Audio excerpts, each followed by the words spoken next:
Hello, welcome to Simulacra Studio presents Vampire the Masquerade, Burn It Down. We're missing a player tonight. I'll just go ahead and bring on the ones that are here. Hello, everyone. Tonight we have McKenna Kelly playing Cadence, and we have Ferrer playing Willow Walsh, and Dylan Coffey playing Madison Faircloth. Fuck you too, buddy. Um, but anyway, how's everybody been doing? Good. Good. Fantastic. Love to hear it. Ready to go. Oh, yeah, absolutely. So, why don't we go ahead and get right into it? And since Cadence has been off screen for a little bit, we'll go ahead and start with her. So, you wake up in that cabin, which I'll just briefly go to the listeners that something has happened with Cadence. She has gone through an experience that was imperfectly recorded and was going to be a sort of a special release solo session, but has been lost to technical incompetence. So we're going to have to infer what happened through roleplay, which is my favorite way. But anyway, so you're in that cabin. You're in the bathroom of that cabin, which has, it's no windows, so it's perfectly concealed against the sun. And you wake. And the first thing I'd like you to do is roll for your hunger. But I would like you to roll 2 dice and take the lower result, please. Okay. Well, they both came up goose eggs, so Well, I'm hungry either way. Your hunger goes up by 1. And so that is just the first sensation, because you had your beast repressed for a time, but it is full back in presence and letting you know how unhappy it is with you. But yeah, you're in this bathroom and you just sort of hear the sounds of early night coming from outside, and nothing else. She's gonna grab the bag that she brought with her and whip out 2 of those blood packs that she Okay. brought with her, and is going to suck those down before exiting the bathroom. Well, I will say you probably put those in the refrigerator. Okay, that's fair. So then she's going to exit the bathroom and go to the refrigerator and then down those 2 blood packs. When you open the door to the bathroom, and you sort of come out the hallway, you see sitting in sort of the living room area of the cabin is a gigantic wolf. Like, you don't think they make wolves this big. It's got sort of mottled brown and black fur, and it is sitting on its haunches perfectly still, looking at you when you come around the bend. She's going to be startled by this for a second, and then she's just going to assume it was the werewolf chick who drove her out here. Okay. So she's just gonna glare at it. Okay. When you start You know, to... like, Yeah, okay, so you give it the stink eye. It stands up on its from its sitting position, and it doesn't seem to be aggressive in any way. Like, it's not making the sort of aggressive lupine or canine maneuvers. It just starts to sort of slowly but deliberately pad towards you. okay, she's gonna stop and just, like, look at it, because, like, what feel is she getting from it? Does it seem, like, curious, or, like... It doesn't seem aggressive at all. That's not anything you get from it at all. When I say this is a big wolf, when it stands up, it is as tall as you. Oh, great. Just so you know, Okay. it seems to be deliberate. Is sort of the mood that it's in, and it starts to sniff vigorously, and starts sort of very slowly but very deliberately looking you up and down, and sniffing around, and just sort of Can getting into you. can I help you? It starts to direct its sniffing and its attention to your hand. that. It, Can I help you? it seems to be very, very intent on getting a good, strong sniff off your hand. Mm-hmm. And it does so for about 20 seconds. And then it sort of gives you one last look / sniff over, and then backs up. And then it sits down again, but as it sits, it begins to change its shape, and it shifts into a standing woman who you do not recognize. This is a older woman, Native American descent. She has deep black hair with little bits of gray in it. She's kind of wearing mom jeans and a tank top. And she says, "Well, you check out, sweetie. So we should probably get you on out of here, back to your city." You knew. To you. Okay. I'm gonna get some breakfast and then we can do that. That's probably a good idea. She says, "I don't want to watch, so I'm going to go out to the car." Okay. It's basically a juice box, but okay. Mm-hmm. She walks over to the fridge and she grabs those blood packs. Yeah, you are able to douse your hunger. I believe you said you had 2 blood packs, so that should take care of you at least down to 1. Mm-hmm. And it's, cold and not great, but it is what it is. Yeah, and the cabin seems to be empty and sort of all put back to as per the rental agreement. She looks around it one more time and she's a little bit disappointed that Reagan isn't still there, but she shrugs it off and goes out to the front of the cabin and shoves the empty blood packs back into the cooler that she brought with her and slings it over her shoulder. Okay. Yeah, and she's waiting sort of out on the porch, and she locks up after you come out and makes sure the lights are off and points her to stuff. It's the same truck that you drove up in. And she says, "Well, let's get you on home." Sure. She hops into the front seat. She's not sure why this lady's being so nice.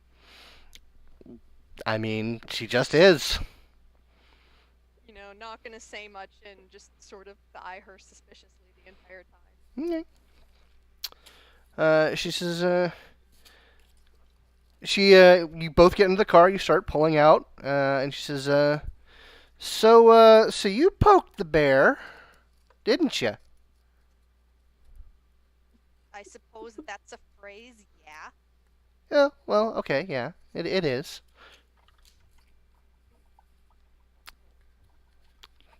Yeah, stuff happened. Okay, all right. Probably not a good idea to talk about it in detail, at least not until you're in the city. Things are thin out here, so just a word of advice. Noted. And so she, as you're sort of pulling out onto the main road, she just sort of realizes that you're not in a talkative mood, and turns on the radio. She turns it on to NPR, and just starts having a conversation with the people on the radio.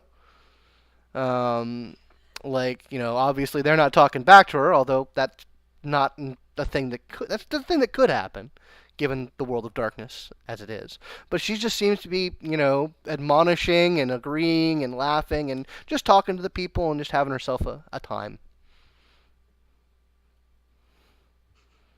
All right. This is going to be a very awkward car ride then. I mean, maybe on your end. Fair enough. She's going to pull out her phone and she's going to text the others and say, "On my way back." Okay. So, Willow and Madison. It's probably been a night since the party. Alex is still in a mood, it seems. Put Uber and we just haven't been able to contact him again. That's probably an accurate statement. Yeah, it seems right. So, unless you tell me otherwise, I'm going to assume that you guys are at the Haven. Yep. Oh, yeah. All I right. suppose I don't see a reason why not, because we're expecting Yeah, you're expecting Cadence back. Cadence back soon, and Yeah. so I know that Willow's a tiny bit curious about what Mm-hmm. things she had to do in the woods, and so she's Sure. here just waiting for like the tea. Okay. Oh, the tea. Okay. So yeah, about maybe. Please, guys, please roll hunger for me. Of course. Your rouse check. Yes. It's actually very rare that I don't get more hungry when it comes to these. This is a good sign. Indeed.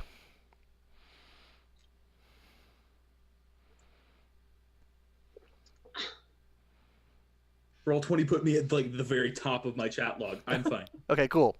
All right. Yeah. So maybe about 20-ish minutes after you guys wake up, um, you get a ping on the group chat from Cadence letting you know that she's on her way. Oh my gosh, as soon as I hear that, like, I'm getting dressed as fast as I can because I've got to know. I mean, the other day was pretty stressful for me, but I can't imagine that her night went much better. So I'm dying for it. Okay, fantastic. Yeah. So yeah, yes, the estimate is about 40 minutes before she heads back, and she's getting dropped off at a motel because she doesn't want these people to know where your haven is. Fair. I'm assuming that that's still what's happening, Cadence. Yeah. Or maybe not drop her off at the motel, but like tell her like I'll get off at this street corner, and Gotcha. then you're gonna drive in the opposite direction. Oh, I can Cool. come and get her. Like if that's what you want, Willow's ready. She wants to know. She'll be like, "Do you need a ride? Do you need a ride? I'm in my car. I'm already ready." There's probably a 5-minute delay, and then a ... Yes. Oh, I'm there. Okay. All right. So you're on pickup detail. Madison, when Willow leaves, are you going to be up to anything in particular? No, I think it's just, getting invoices paid and touching base and kind of reorienting my general awareness of the situation. Good How old. are they doing on your roof? Oh, the roof of. Oh, Cadence? the roof's been taken care of. Oh, they're fast. Well, Madison paid well, and pulled the right strings. So Cadence, like I said, it's about a 40-minute drive back to the city, and she just maintains that patter. And once you get like into the city proper, you actually do notice a change in her demeanor. Like she actually stops talking, and she's less jovial and just more serious, and it just seems to be something that she seems uncomfortable when you guys She's get into out of her element. Indeed. That's fair. And probably about 5 minutes before you get to the point where you want to get dropped off, she says, "Well, I'm not. I'm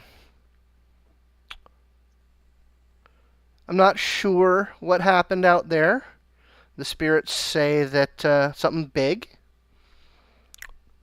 And, well, if you ever feel, or if you ever want to ask any questions or anything like that, maybe we can learn something a little bit more together. I'm a curious type." I can tell. She's like, "And maybe if you want to get some of that gunk off your soul," she like opens the glove compartment and like takes a piece of paper and tears a little bit off of it, and it has an email address. It has an email address on it. Oh. Okay. He Well, says, I can assure you I am comfortable in gunk, so this will probably be like the last time we ever see each other. she's like, "That's fine. Just consider it. It's not healthy. There's a lot of things that ain't healthy. And she shoves the email address in her pocket. Okay. He says, fair enough. Fair enough. And you reach the point where you want to be dropped off, and she does as you asked. She drops you off and then peels off in another direction. Cadence hops out and just sort of stands on the street corner.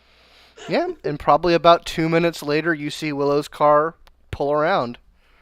Yeah, I'll definitely pull around and then lower my window while Redbone is playing as loud as it'll go. And just be like, get in. Come on. And then raise my very tinted windows back up. Cadence will hop inside, and when she does, you notice that she is very bruised, and there's a hole in one of her shoulders. Like, I try to start the car, like I'll press the gas just a little and then stop and then pull over. Wow. That's fine, just drive. Oh, okay, well, I know it's probably none of my business. I say as I start to pull back onto the road. I know Totally it's none want of it to be your business. Don't you lie to me. No, I mean, if you don't want to tell me, you don't have to tell me. But, I mean, we were up to interesting things, too. We can swap stories when we get back. I don't want to tell it twice. I dropped She looks at the frustration at that on Willow's face and just like, snickers. It's the same blank frustration that's just always this sort of dull, bored look that's always on her face, but now it's like pouting. Nice. Uh, Okay, yeah, so a couple minutes go by. You guys reach the Haven. Cadence, you notice that the roof has been repaired.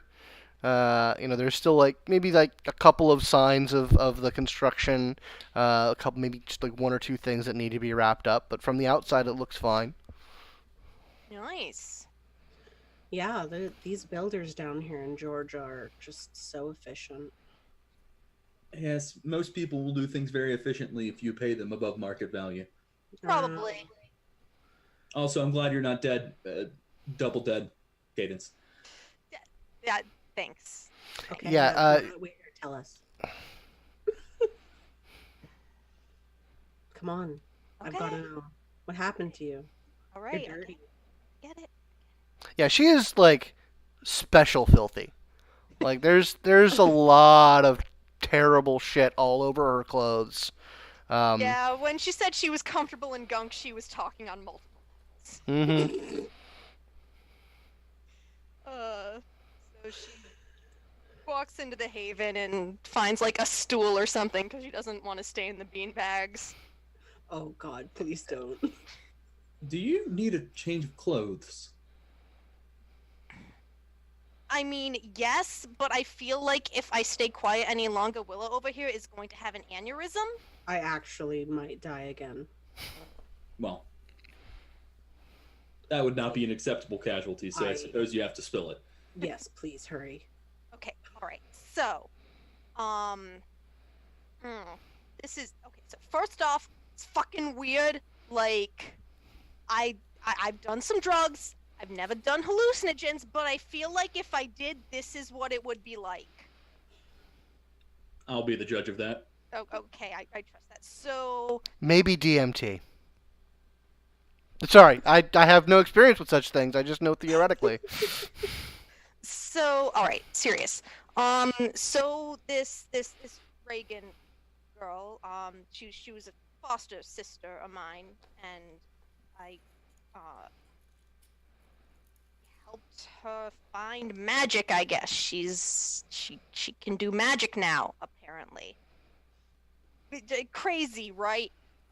So it was her trying to figure out how to do it, I think. And it didn't work at first, but then when it did, the forest went very weird, the foliage on the ground raised up, and it was kind of like a pillar, and she was just out cold. And then there was this thing, I don't know what it was. It didn't look the same to her as it did to me, but it was like a lady who had been like decaying for like thousands of years, but there wasn't any rot. She was just like leather and bones. And she was, I don't know what she was trying to do, but she was trying to get close to Reagan, and I thought she was going to hurt her, so I tried to fight it, because that's what you do. And that's how I got this, and all of these. And... Did you win? No. Hmm. But I didn't lose either, because she put this thing in my hand, and then she turned into like a pile of like rats and mice and other forest creatures, and then Reagan was awake and told him to go away. That's the Cliff Notes version, and I realize that's kind of like raises more questions than it answers. Yes. But yeah, like, are you okay? I'm just like really trying to visualize all of it. And the weirdest thing is that, like, well, not the weirdest thing, but one of the weirdest things is that when this leather lady, when she looked at me, it was like she could like look right at the beast. Like I could, like, one look at her and I was like cowed. But I wasn't. Yeah. Yeah. So, but that does not leave this room. Okay? Oh no, I'm not. I have no interest in damaging your badass status. I'm not a don't snitch, anyone. Cadence. I Yeah. know you're not, but you know, just in case. But weirdest Did she learn how to thing. use magic? Yeah. Yeah. Like, was she successful? I mean, I don't know what she can do now. Oh, and get this. She thinks I'm cool. Cadence, you are cool. Yeah, but True. like do either of you have kid siblings? No. Not anymore. Okay, but then maybe Madison, then you do know when your kid sibling says you're cool, that's like awesome. I can confirm that. So she's like a little weirded out. Like once she got her magic, she was a little bit weirded out by the whole dead thing, like on a supernatural level. But I mean, things are okay, I guess. And I didn't fuck it up. I'm glad to say that I'm happy this adventure went in a positive way for you. Unlike the other adventures that you've been on. One on account of we're still dealing with the negative consequences of those ones. Yeah. So one thing I'll mention when she like raises her hand and shows you her hand, it is clearly something very bad has happened to it. Mm. Like there is a very strange wound on her palm that sort of defies description. So, well, the Anarch Movement doesn't exactly have a disability program, but are you going to be all right? Oh, this is actually the weirdest part. Like the actual weirdest part. Okay. And she is going to turn on her feral weapons. Okay. Make that rouse check. Okay. That's a pass. Okay. So her claws come out of her hands as they normally do.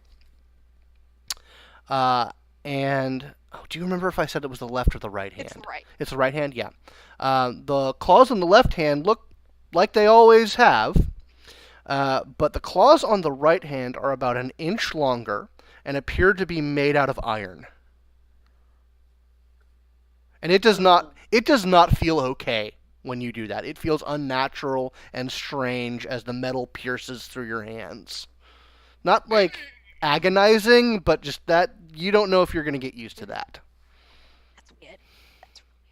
That is dope as fuck. Right.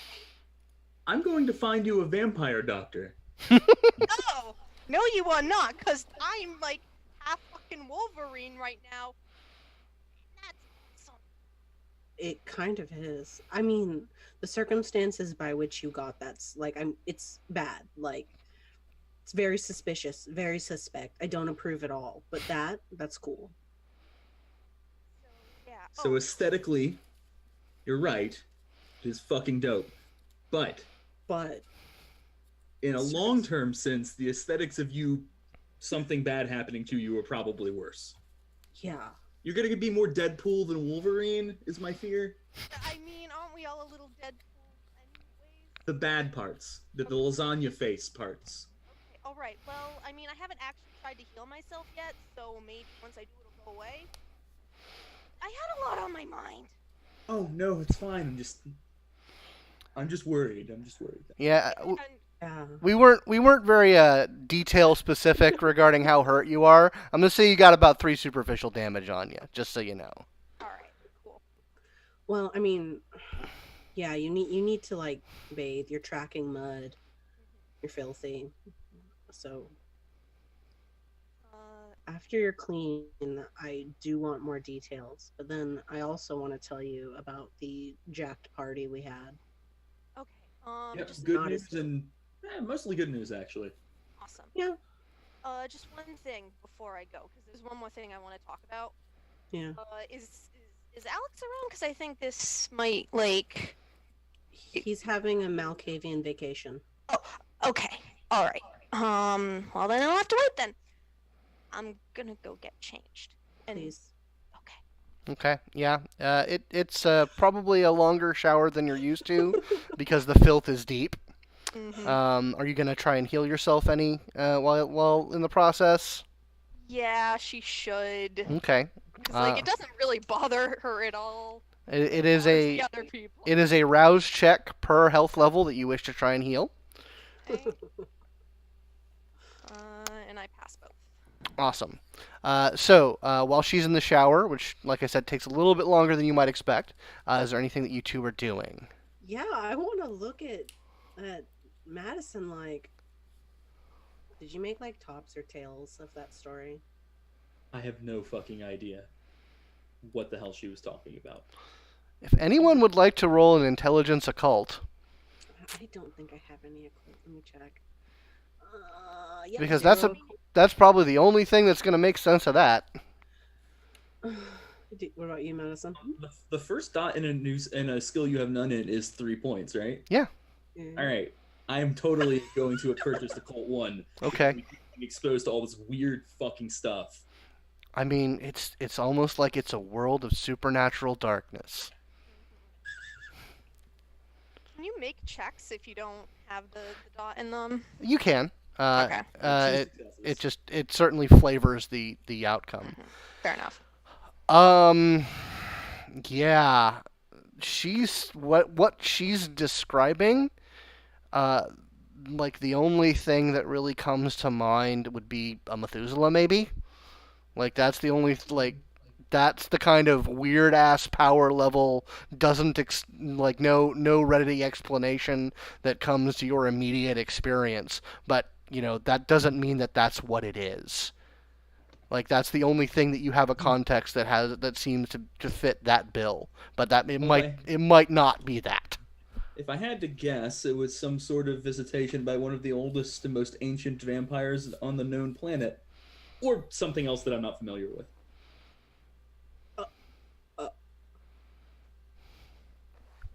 Okay. In Georgia, though? I suppose there's no reason for anyone to come to Georgia, so we'll go ahead and toss that theory out. Well, not to discount Georgia. It's lovely. Well, Madison. Also, I hear. Madison, I will. This is free for you to describe this as you not, but I will say that in your research before coming, as evidenced by some of the rumors that I gave you, you are aware of the vampires called the Southern Lords, who fit the bill of Methuselah. But that's to you. That being said, there is the possibility that perhaps native agents of that significance could be getting involved. There were some speculations about the presence of some relatively elder kindred in the region. No records of their activity, but rumors of their burgeoning activity. That makes sense. Rousing themselves. So, while I would be inclined to chalk this up to a matter that is more related to Reagan and her kind and their unique strangenesses, we should keep an eye out for actors beyond the scope of our peers. Yeah. It's probably about this time that Cadence makes her way out of the bathroom. Fresh set of clothes, relatively clean, and healed up as best she can. Does the wound on her hand close up? Yeah, the wound on your hand closes up, but you don't feel anything change internally. Okay. Like, there's still, like, even when the claws are not out, you feel it doesn't feel right. Mm-hmm. So she comes back and she sits down again and she goes, "Okay, so you guys do your thing. What is this baller party that you guys threw?" We just threw a dope ass party. Pretty dope. With the Thin Bloods.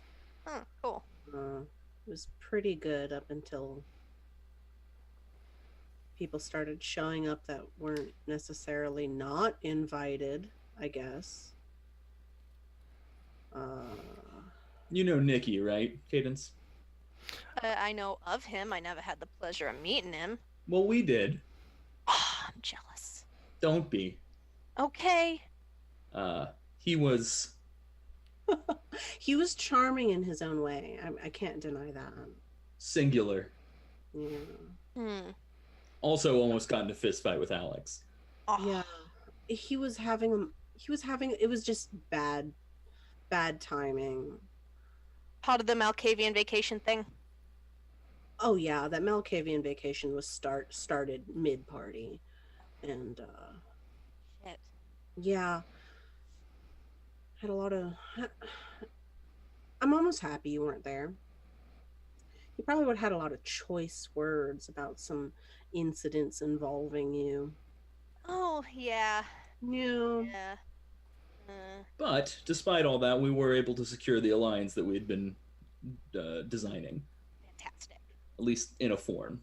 Yeah, because I mean, like, I was trying to work the rest of the crew as best I could, but there's only so much you can do when you're not talking to the face of the matter, I guess. It made a difference, a positive difference. Okay. But that was the main. Oh, also, Alex's sister showed up. But that's one of the uninvited. Yeah, it wasn't okay. Well, she was Yeah. peaceable. Oh, To be honest, I actually have no issue with it. I just, have some small amount of issue with people seeing it and recognizing her because she's very distinctive. That Very. part I do have an issue with. Yes, it's Oh, like people the biggest saw. issue. Oh yes. Of course. Oh, mouths are talking. Fantastic. It's not fantastic. It's bad. It's really bad. It'll be taken care of. Don't worry about it. Okay.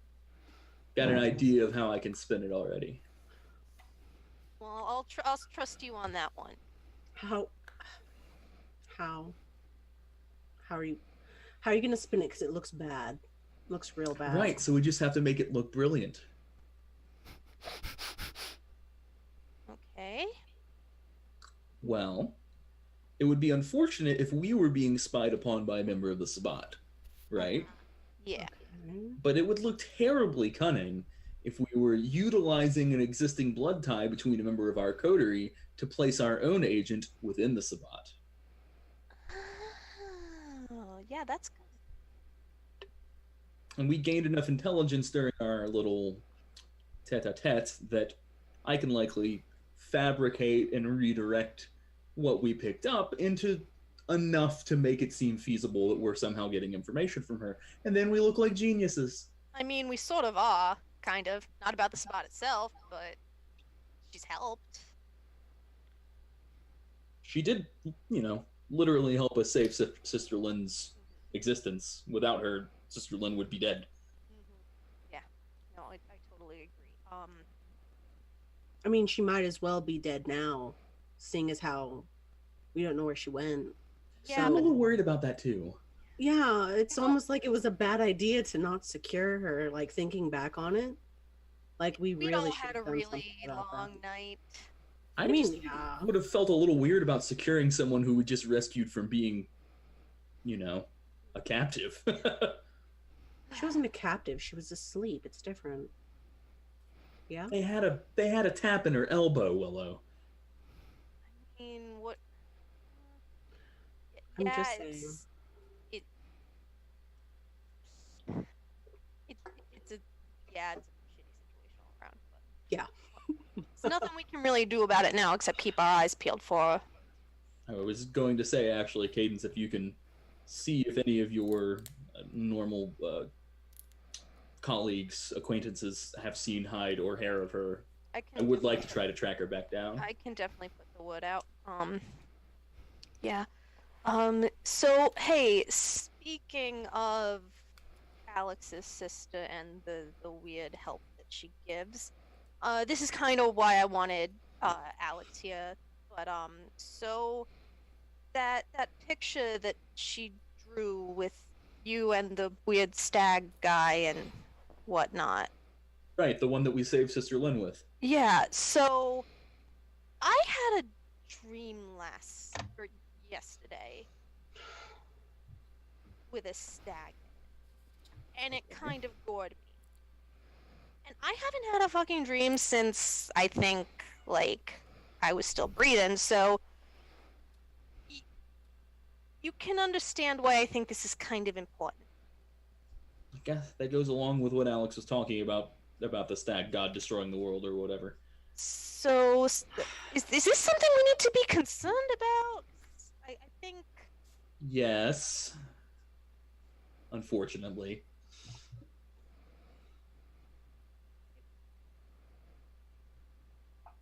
Yeah.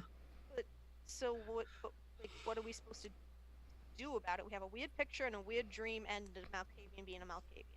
Well, I am now going to find a vampire doctor wizard. Okay. I mean, are you really sure you want someone looking at this? Because I don't want people asking questions that I am not comfortable answering. There is always an appropriate price point for doctor-patient confidentiality, even among kindred. But whatever is going on there, I would not be content, and I would feel that I am complacent or complicit in anything that happens to you in the future if we didn't act on it immediately. Okay. It's your choice. It's literally your body, but Yeah. if your only concern is discretion, I can take care of that. Let's keep an eye on it. See what happens. If things start to go south, then we'll call someone in. As you wish. Then just a normal wizard, not a doctor wizard. Mm-hmm. All right. Well, I think I've gotten enough hot tea out of that situation. I think I'm. Do you need a moment? Yeah, I definitely do. So, picking up on some of the conversation, I'm going to insert some thoughts. Regarding Sister Lynn, I believe the last sort of lead that you guys had tracked down was that her sire was a part of some anarch-affiliated organization or coterie or something that has their home up in Vinings, which is in the north of the city. That seems to be the hottest lead to that. As far as finding some sort of occult expert, that would require probably some politics roles to sort of figure out who's in the city that might be amenable or adept at figuring such things out. Also, I mean, as a reminder, your alliance with the E Street Boys, sort of the next steps were that you guys were going to come with some sort of plan to how to step back to Hancock and put him in his place in some way that the Street Boys said that they would assist with as soon as you present a solid plan to them. So that is sort of what's on your plate and directly in front of you. And, stag god visions of destruction and terror. But, hey, that's probably not a thing. Fair. So, how are you all proceeding with these various conundrums and issues?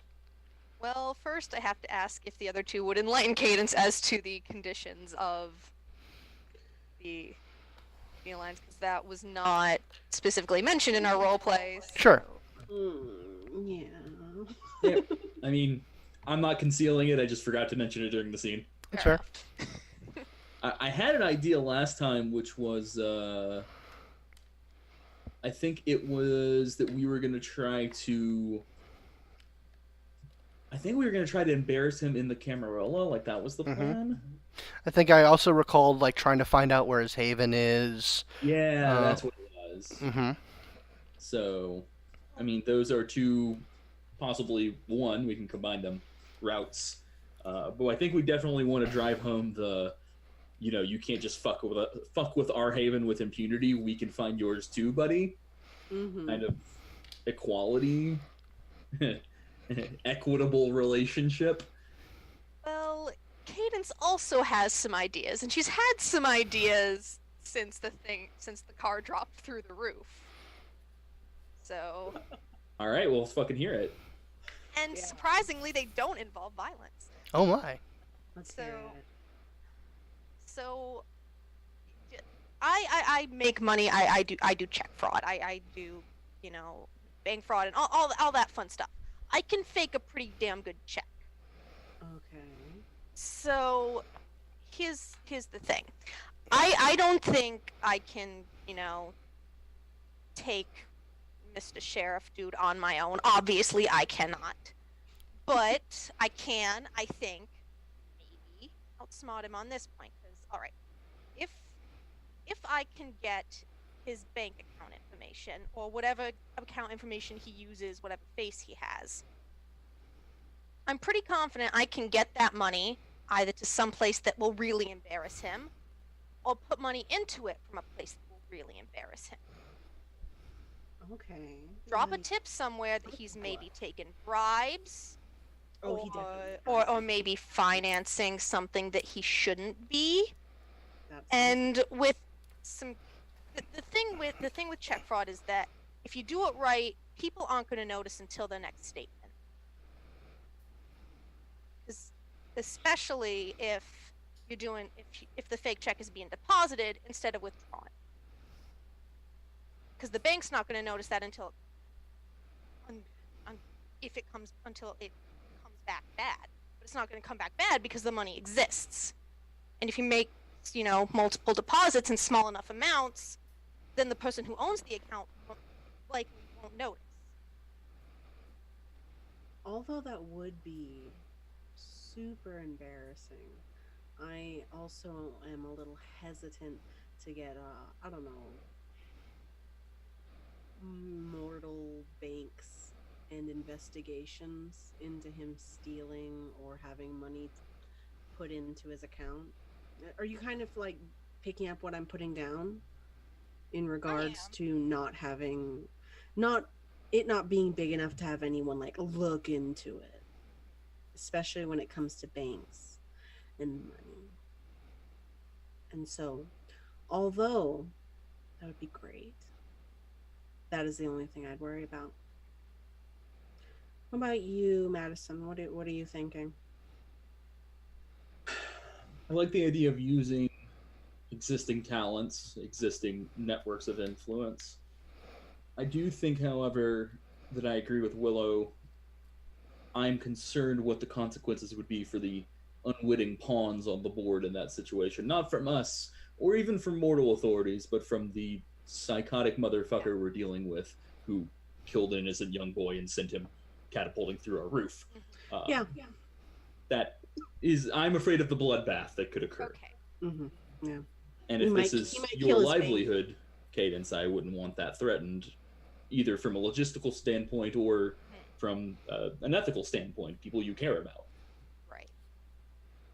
That being said, I do like the idea of embarrassing him. That makes me very happy. It does. So the question is, what would be embarrassing for a sheriff of the Camarilla? And the Well, answer is, okay. the Camarilla hates one thing above all else right now, especially in this day and age, and that is a thin blood. Okay. We just so happen to have a number of such who are in our good graces. And I'm sure that at least one of them is, at least nominally, representationally of Nosferatu blood.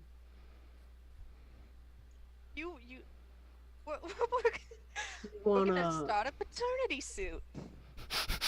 You want us?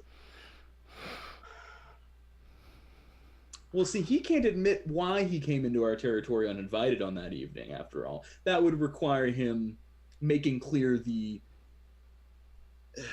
inappropriate degree of retribution that occurred, and that would be embarrassing in a courtly sense. So there is an unexplained visit by a high-ranking member of the Camarilla court in a domain where there are currently at least some thin bloods. It'd be very unfortunate if perhaps an account were to arise that denoted his interaction with one or more of those individuals, or perhaps interaction with a human who would later become one or more of those individuals. I'm just brainstorming, just putting ideas out.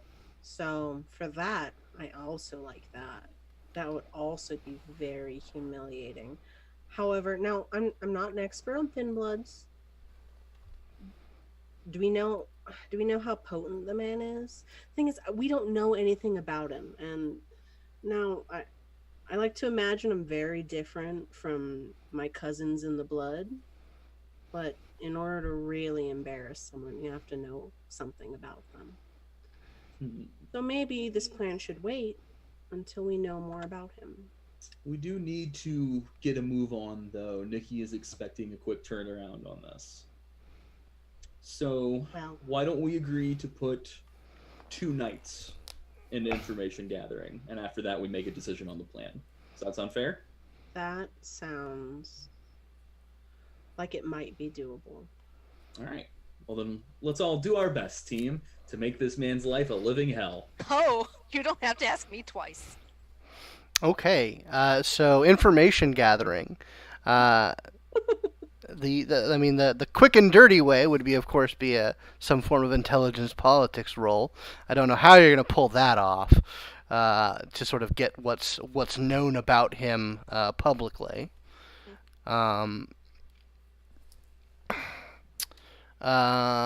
If you wanted to look up on the Haven aspect of it, let's see, what would be a good role for that? Let's start with the politics roll and go from there. Okay. Unless anyone has anything specific that they want to be doing. I'll handle the politics. Yeah, sure. Yeah, you handle the politics. I Yeah, almost 5 feel like successes. Okay, noted. Okay. Well, it probably will behoove you to know more about him before you start making other moves. So I'll go ahead and resolve that. So, Madison, what you gather from your sources of information and just sort of political acumen and know-how is that Hancock is most certainly an Ancilla. So he's fairly old, at least upwards of a couple 100 years old. Probably of the upper tier of what is walking the night in terms of potency of blood. So the likelihood that he would be the sire of a thin blood is almost nil. He might have made a caitiff at best. But making a thin blood, that does not seem to be. One has to be of the 14th generation to do that. So that you might be able to spin something, but that in particular doesn't seem to be on the table. They're fucking. Yeah. Oh, they fucking. Yeah, he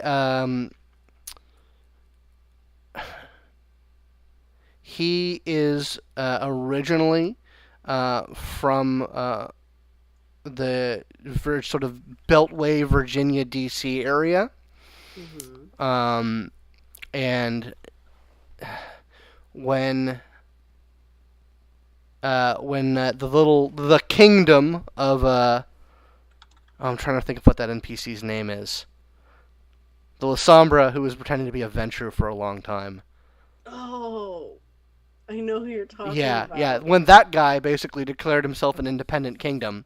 Something Vidal. Vidal, yes, Marcus Vidal. Thank you, Mo. Yeah, when that situation seemed to not go well, and Hancock was not on board with that change of things, so he took himself elsewhere in the Camarilla and eventually became part of the Atlanta court. That's what you are able to get to know about his sort of overall political life and the details of his circumstances. Mm-hmm. So he's a DC refugee almost. Mm-hmm. Is there any way we could maybe reach out to folks in the DC area to see if they can give us a little bit more dirt? You can try. Getting information from other cities is kind of an arduous task. Probably best contacting another Nosferatu. Yeah, whether or not a Nosferatu will betray another Nosferatu, they do seem to put clan at least on equal par with sect, if not above. So that's a good question. But you can try. You can put the word out that you want information from like I said. There's a loose Anarch information network that you guys can poke, but it might take a little bit to get that kind of information. Because I mean, Cadence is originally from the Northeast, right? So I'm trying to think if there would be any reason to justify her knowing someone from the area, but I think that would be a stretch. Yeah, I think that sounds like a stretch as well. Alright. What I thought. But I'll give you one last thing. He does seem to be fairly well placed in the Camarilla. Obviously, he's a sheriff. That's a very high position in city politics. And he seems to have a good reputation with the Camarilla in general.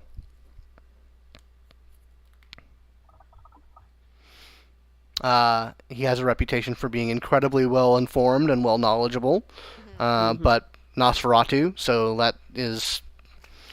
But even beyond that, even beyond the sort of the baseline, oh, he's an Nos, so obviously he knows a bunch of shit. He just has this particular reputation for being well informed.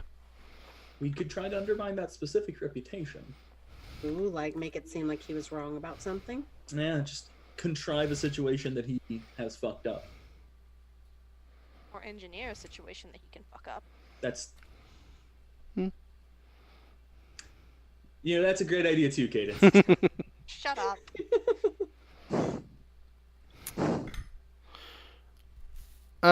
Yeah, Willow, you seem to be probably one of the best suited to finding his haven and whatnot. Oh yeah. That seems to be up your wheelhouse. How would you go about doing that, given what you now know about the man? Given what I now know about the man, is he had come through our territory a couple of times driving a car that I'm only going to assume is his. Use that to sort of see if I can get some leads on who is the fake car registered to. Sure. And then from there, get a part of town. And just kind of do surveillance on it. If I could find his car on a CCTV or anything like that, that would be the best. But I'd have to be gone for a couple days. Yeah, that's gonna. Go ahead. Well, since this is kind of taking place over a couple of nights. So I would like an intelligence technology roll from you to sort of go into the system and try and see what you can find regarding that car. Okay. And you guys are fairly certain also that he actually dropped that body from a helicopter. Yeah. So that does that count as a domain violation? Is airspace part of kindred domain? Knowing him, he'd lawyer it so it wasn't the case. Yeah, when we buy 20 drones from Amazon and put them around the Princess Haven, we'll see if it counts or not. Okay, let me see. Make sure your hunger's in there. Yeah, I have my hunger dice. I got those new dice, and so Those are cool. I like them. They work I for have this. some dice augury. Mm-hmm. So I have 4 onks, Okay. and then just normal ones without any stars, Mm-hmm. and then a single one of these. Okay. So the way I'm that into- works is that the skull only matters if you fail, if you don't get any successes. Okay. So you have 4 successes on that. So yeah, you sort of go into the system over a couple of nights, going into the CCTV, looking up car registry. You know, he has a very distinctive stretched Hummer. At least that was what he was driving in. Oh yes, I Um, remember it very clearly. Oh yeah. And yeah, you find a couple hits on that. It actually seems to be fairly present in the city. You get a couple images. That seems to be his pimp mobile. When he, well, I mean, he's the sheriff of Atlanta, and he gets around. It seems, and that seems to be a his modus. That seems to be his modus operandi. It seems to be his sort of calling card when he's being public about things. And he certainly does have a reputation, from what you can tell, of being out in front, being a present sheriff, which is kind of juxtaposed against his Nosferatu blood. It's registered to a mask identity, like it's not Hancock whatever. It's registered to it's registered to a fleet like rental company. That through some shell account, some shell corporation. So there's no actual individual name on it, other than it's the property of a company. Someplace called Lease Plan, which happens to be where the Storyteller, work. Yeah, why not? It works. But anyway, yeah. So you get that car is around town, and with that information, I would like an intelligence investigation roll to sort of pin down more. Yeah, if I can sit there and I could track the car over a few nights, I could then sort of, where does it go towards the end of the day? Sure. Is my, all right. Make sure my hunger dice are in there. Investigation.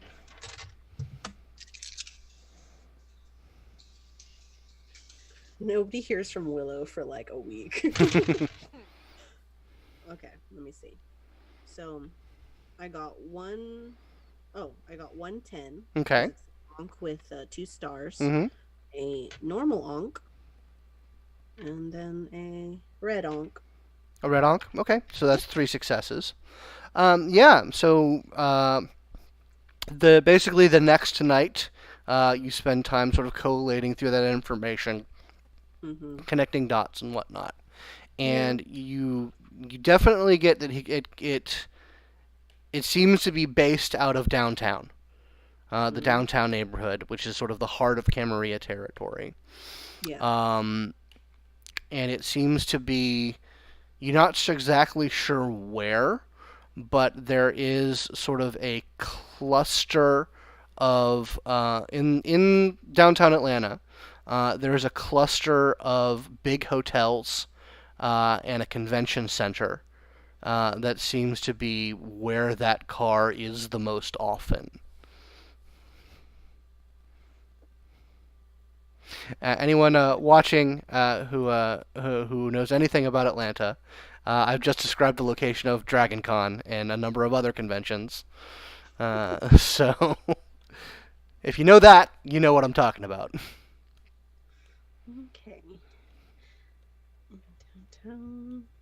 So there's the Hilton, the downtown Hilton, the downtown Marriott, and the downtown Hyatt, and the convention center known as the America's Mart. Okay. And that cluster of downtown seems to be where that car is the most often, particularly in the hours of near the dawn. Okay. Well, she gets that. Mm. She probably feels satisfied enough to share that, Okay. but not satisfied enough. Ah. Wants more. Okay. She Well, definitely wants more, but I'm not going to waste everyone else's time. fair But enough. just know while other people are doing stuff, Willow is sitting in her room in the dark with 6 monitors up in her pajama pants. I love it. Cadence, are you doing what's your plans for these couple of nights? Well, her particular skills wouldn't be much good until she had a location to go on. Sure. Once Willow gets her that general area, what she would probably do would be she would reach out to some of the people in her scam network, some of the mortals, and say, hey, during the day, if or not during, like during the early evening, if you're around in this area, just keep an eye out. Let me know what you see. Okay. Yeah. So round about this time, there is actually something going on in that area. There's a convention happening in that area, and so that actually makes it fairly easy for those people to like get tickets and just sort of be around that area of town consistently. Yeah, and she'd give him a basic description. Mhm. And if she happened to see the driver of his car when Mhm. we're in it the first time, she would tell him what that person looks like too. Okay. What I'd like from you, let me look at your character sheet. Go ahead and give me a intelligence investigation, and you can add your contacts to it, since you're using your contacts.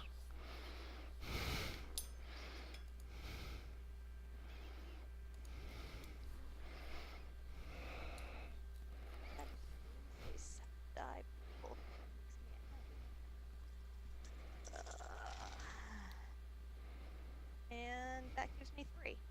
3 successes. Okay. So, your people come back to you after the convention is basically over, and they give you a couple of reports of that car. They don't. There's not one driver. He seems to like rotate out drivers, but they say that each of the nights that they saw the car, it was either pulling into or coming out of one of the parking decks of one of those 3 hotels. Ooh. At which point she would say, hey, Willow, can you get into the security cameras for those buildings? Well, Scott, Mm-hmm. would you say that I could do that? You can try that. You can give me an intelligence technology roll to sort of feel it out, and we'll see where that takes you. Joke's on me. I only run security for the Omni. Sorry. Oh, jeez. Sorry, I just can't get into the Hyatt. Alright, and you said it would be Intelligence technology, yeah. Alright. Thank goodness we got rolls for them.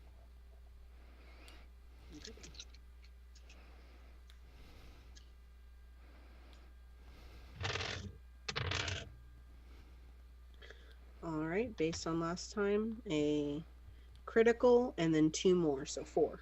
Okay, so 4 successes. Yes, 4 successes. Okay. Well, okay. By critical, do you mean you rolled 2 10s? No, it was. What are these? Okay, all right. So just to let you know, the 10s only matter when they're paired with another 10. Otherwise, they're just a normal success. Okay. So that would be 3 successes then. Yes. Okay. Okay. Yeah, you sort of try and remotely get into that system, and you try a couple of things, and what you kind of glean from that is that there is a high level of security Gotcha. in those hotels as far as from external intrusion. There is more firewalls and active security programs than you would expect for even high-end hotels like these. Like, dang. Like, I'm on the phone with her, like, no, I can't. I tried. So should I try to get one of my people in? Get one of your people to get into a Hyatt hotel. I mean, yeah, you could. Definitely. I mean, it's a convention weekend. Well, the convention's over at this point. Oh, okay, never mind. Just like, I mean, I could try. And one thing I will note, if any of you pay attention to the Twitter and the Facebooks, this is happening over Easter weekend, and I did post a news article that came out on Monday. In play, and that news article is in play. That is something that if any of your characters watch the news or read the newspaper, it would be something that you would see, and it does kind of stick out in terms of something weird happening. So I'll put that out there. Okay, cool. But anyway, yeah. So the convention's over. And like she did say, it's a hotel. You can arrange for someone to stay the night at it or be there. There's bars in those hotels. People can just go to the bar. Yeah, it's not hard. That's what I was thinking. Whether or not you can leverage that into finding information about stuff that's going on in there, that's another question. Yeah. Yeah. I might tell her.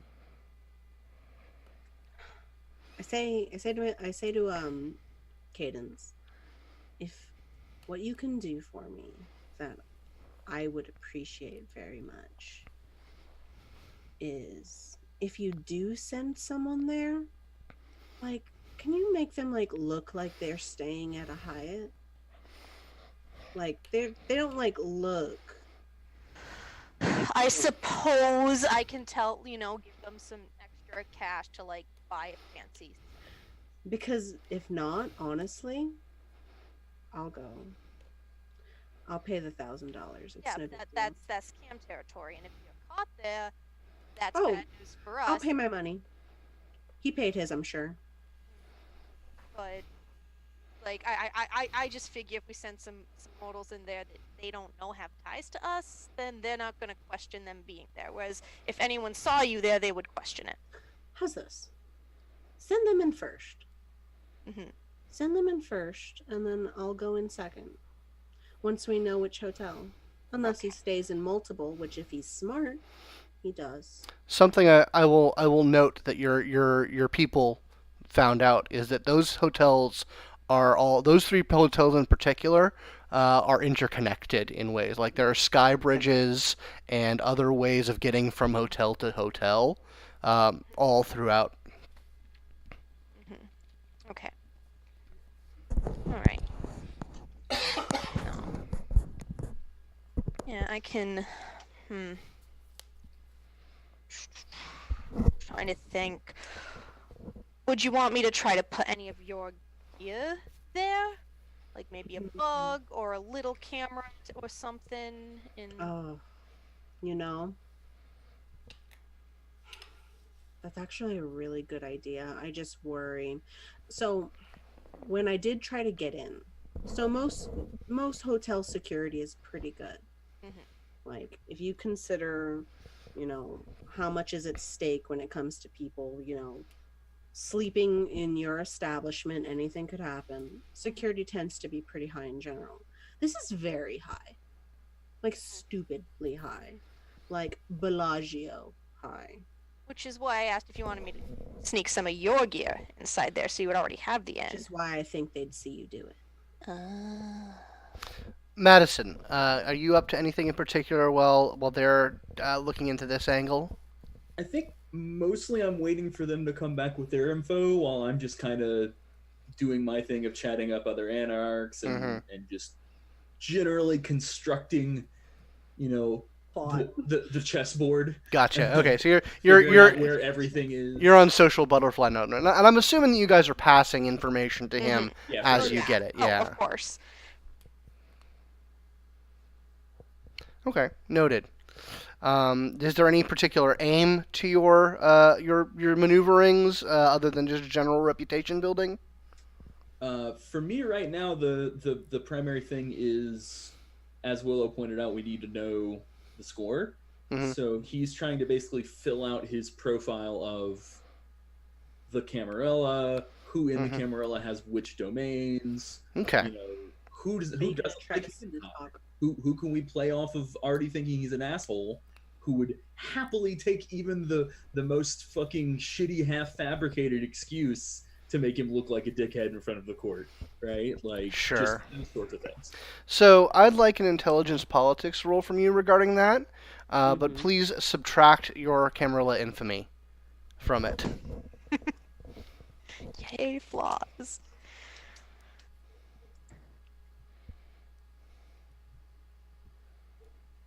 All right, I still got 2 successes. 2 successes. Yeah, I mean, that going on sort of a pointed aspect, the most that you get out of that sort of troll of information is that the kindred who have domain over little 5 points, which is sort of the easternmost edge of Camarilla territory, have the most problems in terms of interacting with Camarilla law. They are sort of a collective of Malkavians and Toreador who fancy themselves bohemians, but you know they're fucking cammies, so how legit can that be? But still, they seem to be the most rebellious of that set, and thus have the most run-ins with the sheriff and his deputies. Good poaching targets further down the road. Possible. Put a pin in that. Okay. So, okay, girls. So, Ladies. yeah, ladies. Sorry. I'm old. Yeah. Anyway, so you guys were talking about getting some people in. Yeah. If she can get, if Cadence can get some of her people to sort of stick around in the lobby, Mm-hmm. try to figure out if there's any sort of pattern to which of the buildings he stays in, because I'm Mm-hmm. looking up the place online right now, and it looks pretty big. Yeah. There's a lot. Are any of those hotels hiring? It is a castle. Yeah. I mean, probably low level stuff. There's not. I mean, they seem to be fairly well staffed, but janitors. That's what I'm looking for. The kind of high overturn positions. But Willow, I'd like you to give me an intelligence investigation roll, and you can add. Weird. Your sheet does not actually have any. Your sheet has dots when it comes to your backgrounds, but doesn't have the names of what those dots correspond to. So I can resend. Yeah. Don't worry about it right now. But I'm assuming you have allies or contacts or something along those lines. Yeah, I spent all of my points on background. I noticed. There's a lot. So yeah, if you want to add your either your contacts or your allies, whichever you wish to do, that will be appropriate. Okay. Yeah, I'm one of those players. My skills and attributes are but hey, man, I have a lot of fun. Having people is a solid strategy. Yeah. Okay, so it would be intelligence, technology, and then No, it's your investigation, not your technology, okay. because you're looking into things. Okay. This is gonna be a big roll for me. Cool. Oh hell yeah. Okay. Hell yeah. So it looks like I got 5. 5 successes. Okay. Yeah. So you get your people in there, and you're basically activating case the joint mode. And they filter in. Some of them, one of them gets a night at the hotel. A couple of them just start frequenting the bar. Someone gets a low level sort of seasonal job there Mm-hmm. at Cadence's recommendation, um, and they sort of get themselves in there, and they the first bit of information that you start getting is you start confirming the fact that there is a high level of abnormal security in this Mm-hmm. place. Like a lot of the easy things that they would normally try, like Yeah. just get rebuffed, and there are systems in place. So there's a high level of scrutiny and whatnot, and so they know how to test these things without tripping them or getting caught. And they're Yeah. letting you know that there's a lot of I's being dotted and T's being crossed in it. He's Um, good. Shit. and as we sort of come back into more real time play, Mm-hmm.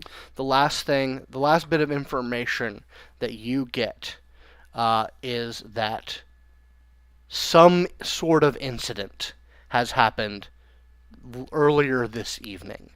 There was a lot of security personnel moving and securing a certain area of the Marriott. And it's none of your people, but they just noticed that there's a coordinated security effort, and they notice the presence of people who they basically notice the sort of things that you have told them to look out for when looking Uh-huh. for kindred.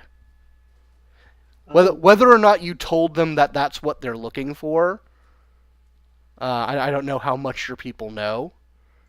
not a couple of them might know something, but But I'm not. assuming you've given them subtle instruction in look out for this, look out for this, look out for that.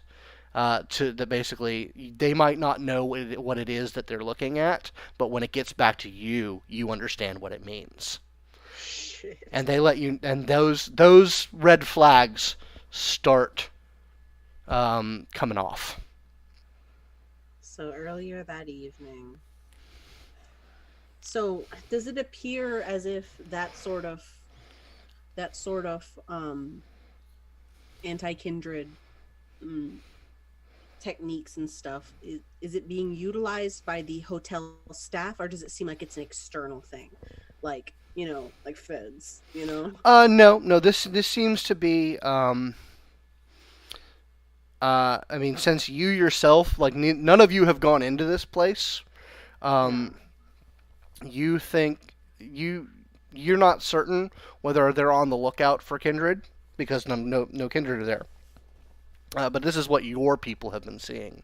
So your people have been clocking, whether they know it or not, kindred active in the hotel. Um, and yeah, that's what they tell you. And like I said, we're coming back into real time, so I'd like everyone to go ahead and roll hunger for me, just to flavor the night. All right. I'm feeling a bit peckish. A little bit peckish, A excellent. little bit peckish. Up to 2 for me. Okay. A little hungry? No, I'm Oh, not. okay, all right. I'm just So that second thoughts. that is the last little bit of information that you get from them before we start the night proper. Yeah, I guess I wanna meet up with these two um at the At the Haven. communal haven and everything. So I so what I found is in Scott, in which Mhm. of the hotels is it? Whatever went down seemed to have gone down in the Marriott.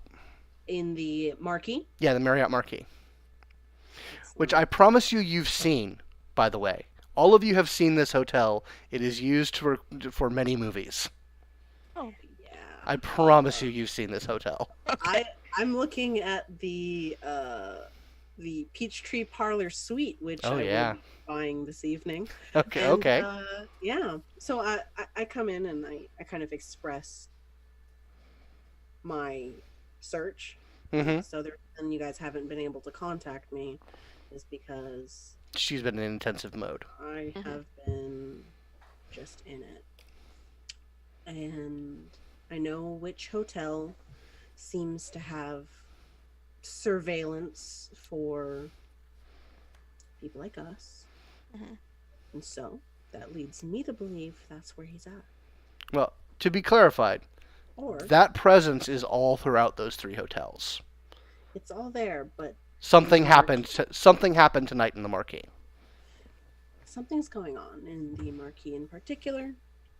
I don't know if you've seen the news. Do you? No? Yeah. There's something going on.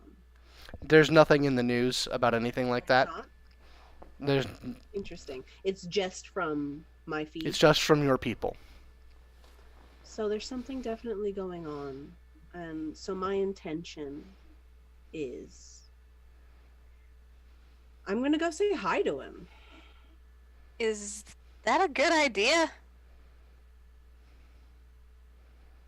Well, a little. Probably not. But what I do want to go by myself because I don't want you to be there, Cadence, very specifically. He seems to have some sort of weird bone to pick with you. Yeah, because he's a dick, and I called him out on him being a dick. I have an idea, Willow. Yeah? Oh, please tell me. I'm dying. So, I think we can rule out the idea of slipping something under his nose. The system he has in place is pretty bulletproof, right? Very. So let us consider it from the opposite extreme. Could we not embarrass him or make him look a little bit the madman, or like he's jumping at shadows, if we were to fabricate some events that perhaps triggered these systems even though they were nothing more than figments? Maybe so. What do you have in mind? Well, a few disturbances in different places around the area that he has influence over that carry certain hallmarks could cause him and his system to react simultaneously to these different things. It would be rather chaos, in fact. That does sound pretty good. Let's wait to trigger that once I'm ready to leave. It'll take some planning anyway. Yeah. But I do while you're like there, that. perhaps you can keep your eyes open for ripe opportunities. Oh, most definitely. Excellent. Yeah, that's my intention. I feel like his bone to pick with me is less than it is with you. Or you. I'm not sure why. I'm not sure either. I just want to talk. So while you guys are having this back and forth, Madison, one of your burner phones buzzes and makes the sound of receiving a text message. Uh-oh. So when you pull it up, first thing I'd like you to do is roll me double wits. Not just normal wits, dope. Mm-hmm. Wits. Wit squared. Yo, dog, I heard you like wits. I got 3 successes. 3 successes. Okay. Excellent. So when you look at this text message, it looks like a format. It's formatted like an automated or a spam message. And you almost sort of dismiss it as just that, as spam. But then you notice the number that it came from. And that number is one of the numbers on the index card that the Archbishop gave you. And that causes you to immediately pay closer attention to the content of the message, which it says, your meat is available for pickup. And it lists an address. It says, bring your own utensil, and the U is actually a lowercase v. Come quick or it'll spoil. Hey, I think we should all take care of this very strange situation first. What's that situation? I don't know about that one. Here, just read it. It's from Mr. AB. Oh, okay? Uh, who? What? Yeah, I whoever it is, I don't want them to spoil, so we should go. Wait. Okay, tinfoil hat moment.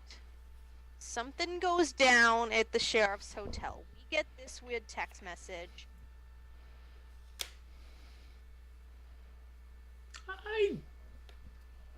Do you think they might be related? It's possible, but this is a relatively isolated line of connection.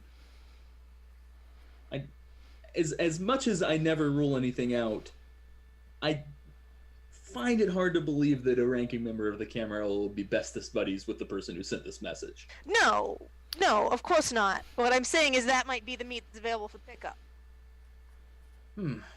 Well, if so, then lucky us. Regardless, I think we have to go. They wouldn't contact us if it wasn't in our interest. Where are we going? So the address, when you sort of bring it up on Google Maps, is a restaurant. It is essentially on the other side of Camarilla territory, so it's not in Cam territory. It's a place called Ginza Izakaya. It's a Japanese place, up kind of northwards of the city, in the more northern quarter of the city, just on the edge of Cam territory. Mm-hmm.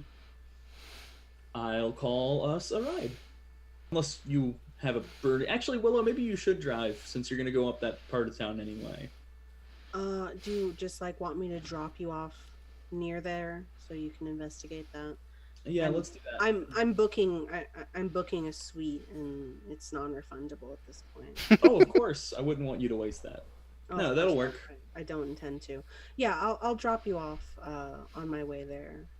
Oh, well, I do have to stop by my house. We'll figure it out. Yeah, Okay. It'll be fine. We'll go. I'm gonna pick up something nicer to wear. So we'll get into that after our break, everyone. See you guys soon. Hello, everyone. Welcome back. Thank you for indulging our break. So when last we left, there were plans for Willow to get a room at one of the more expensive suites in the Marriott Marquis in downtown Atlanta. Well, Madison got a text message from a very specific number indicating a meeting needing to be had. So I believe you said that Willow was going to drop Madison off. Is Cadence going with Madison, or is she doing something else? Cadence with me, so I don't die. Go with him. He needs your metal claw. Cadence is with Madison 100%. Also going to recommend that they grab a steak before they go. She has a sneaking suspicion that's what they mean by Oh. Noted. So okay. So yeah, you drive up the 7585 connector, which is technically in Cam territory, but whatever. No one's given anyone ever shit about using the highway. It's just getting off the highway at the wrong part that gets you shit. But yeah, you head up. You go into a little off the highway, about maybe a mile, where this shopping center is that has this sort of hole in the wall Japanese restaurant, which is also a place that I've been, and it's delicious. Just laying that out there. I get the sense that you really love your city. I love my city. There's a lot of cool shit in it. Anyway, so yeah, you drop them off. So Willow, do you just sort of drop them off and drive, or come in with them to see it? What's the plan? No. Willow has developed, I wouldn't say a pathological fear of the Sabbat, but being that close in that, incident we can all recall, it's a bad scene. Well, it's not pathological because it's entirely reasonable to fear the Sabbat. 100% fucking rational. Like, listen, I'm actually going to go deal with something a little less dangerous than that, and that's the sheriff. Bye. That's like saying, man, I'm really afraid of serial killers. Like, Right. okay, fair. They kill people. Okay. So yeah, you head in. You don't head in. You drop them off. It's like I said, it's in a shopping center. And Willow, you start heading back down south to the Marriott. I'm about to have a ladies' night all by myself. Indeed, you're getting your fancy shoes on and getting wine drunk. Um, um, anyway, so Cadence and Madison make your way into this restaurant. It's actually pretty small. It's very compact. There's a lot of tables. There's a sushi bar. And there is off to the right, and in the back, there is looks like a separate section that actually has a little sort of velvet rope off. It says private affair, or private, yeah, one of those sort of things. And waitress comes up to the two of you, looks at both of you, immediately pays attention to Madison, and does not avoids eye contact with Cadence, and says, "Table for two." We're meeting someone. Oh, okay, yes, yeah. This way, please. Thank you. Okay. And she leads you off to the back of the restaurant into this sort of private alcove, where there's maybe about 4 or 5 tables in this particular part of the restaurant. There's only one that is occupied by 2 people.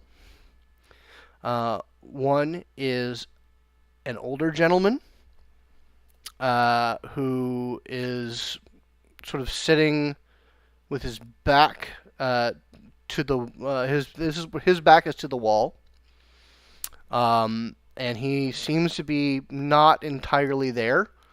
He's like he's dozing, sort of like his head is down. Next to him, very much awake and very much aware, is a young man in ratty, not ratty, artfully torn and disheveled clothing, denim, leather. He has a row of safety pins pinned all up one ear. This is, in fact, someone that, Cadence, you have seen before. And when he looks up to greet the two of you and says in a slightly accented voice, "Thank you for coming. Please have a seat." Couldn't decline such a gracious invitation. When you get closer to him, sort of when you're able to sit down, you see that his eyes are completely black. It's kind of an effect, like you're not certain how you missed it, but it just seems to become apparent when you get face to face with him. And he says, "Can I offer you something to drink?" And he sort of jostles the old man next to him. I'm sated, but I do appreciate it. Cadence looks tempted. Just like, nah, I'm good. He's like, "Well, I'm hungry." And he jostles him a little bit more, and the old man kind of like comes to his senses a bit. And he actually pulls out from his like jacket pocket a tube. And he like messes with something on his side. It kind of looks like an insulin pump. And it starts to whir and make noise, and then just blood starts coming out of the tube, and he pours it into the big water glass that's sitting in front of the gentleman. And it takes about maybe a minute and a half to fill up, and then he jostles it again, and it stops coming, and then he just dozes off. Then he picks up the glass and starts sipping. This is... I am El Tiburon. You are Madison. You are Cadence. Guilty Correct. as charged. Once again, thank you for coming. We're having a bit of an issue, and it bears coordination, or at least mutual understanding of what's happening. Information never hurt anybody, right? Indeed. I'm not one to dither. Let's cut to it. One of my people got snagged earlier this evening. Oh.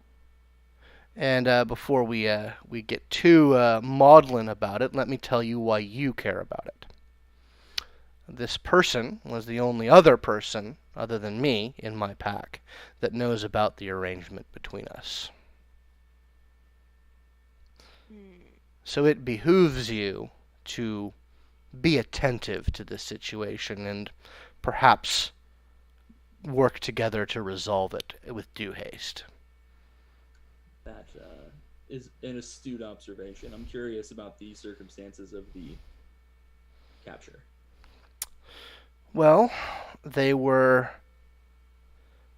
trying to get some information on the sheriff in his, what we believe to be his haven, or his havens.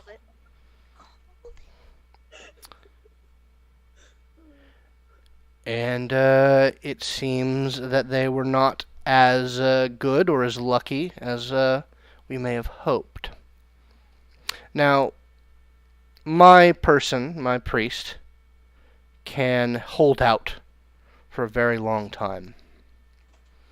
I'm not worried about them spilling the beans tonight, or even tomorrow, or even the next night. But eventually, they will, at the very least, eventually they will be able to feed her their blood and bond her.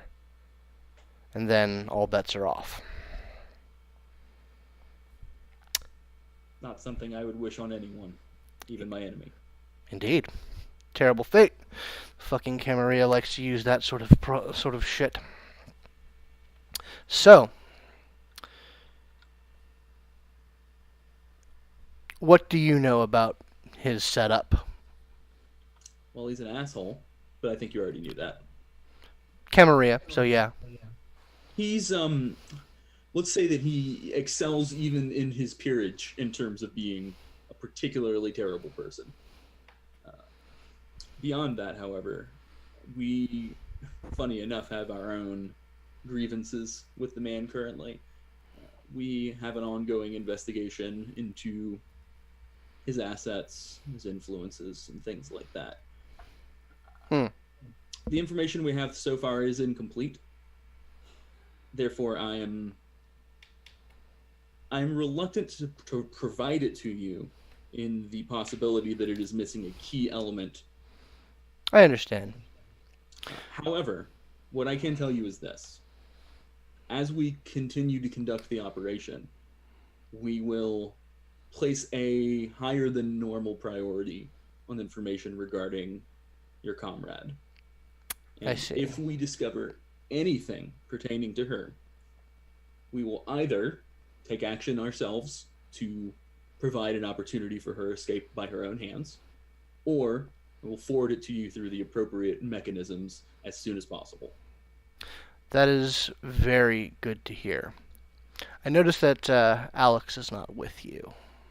He's having, well, let's just say the moon's in a certain phase. I see. That is understandable, but unfortunate. I Did won't. you have something to tell him specifically? No, there was something that he might be able to do for us.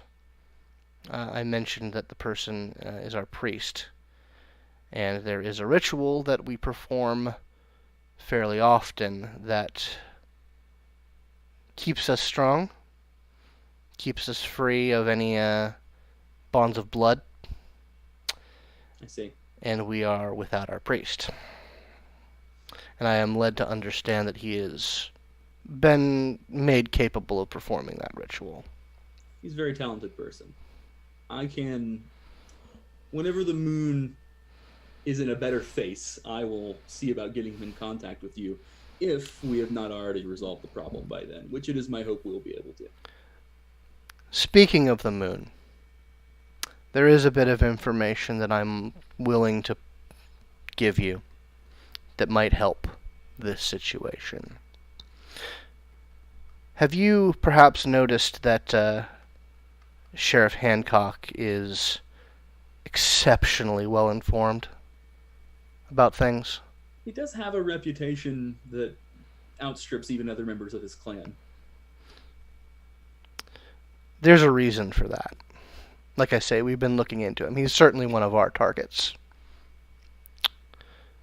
And speaking of the moon, we believe that amongst his coterie is a young Malkavian who has a reputation for being very good at prognostication, putting dots together, seeing connections in the now and in the future.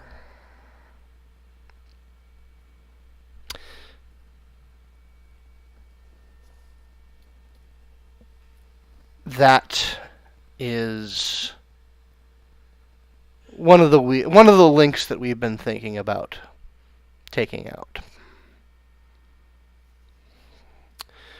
To be honest with you, as much as I appreciate your offer, what we really need is a distraction. You have some notion as to where she's being kept? She's probably in their stronghold downtown. The hotels. A man of those, shall we say, connections, such prestige among the Camarilla, is likely to have more than one stronghold, you know. True enough, but from what we understand, he operates out of those hotels pretty, as far as a base of operations. They don't have a lot of territory, the Camarilla, and those that hold distinct domain stick to it. Hoard it like dragons. Indeed, and they don't overtly overstep into others' territory. All right. You said you're not one for dithering about. Do you have something specific in mind for this distraction?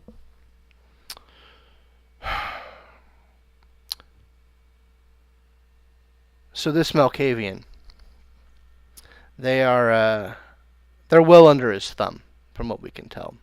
Probably bloodbound. They don't come out very often. He keeps them under tight leash. But from what we understand, they are a creature of patterns that they have to keep to very rigidly, or they're not useful. And one thing we have been able to determine is that the last Wednesday of every month, they need to take a trip to the north of the city, outside of anyone's territory. There's a little Bollywood theater that they just have to catch a show at, or they fall to pieces. How interesting. Yeah. And when they do, they take at least 2 deputies to keep an eye on them. That's 2 deputies that aren't on the street or in their stronghold. If you can do anything to pull away even more of their deputies, or Hancock himself, we can get our priest.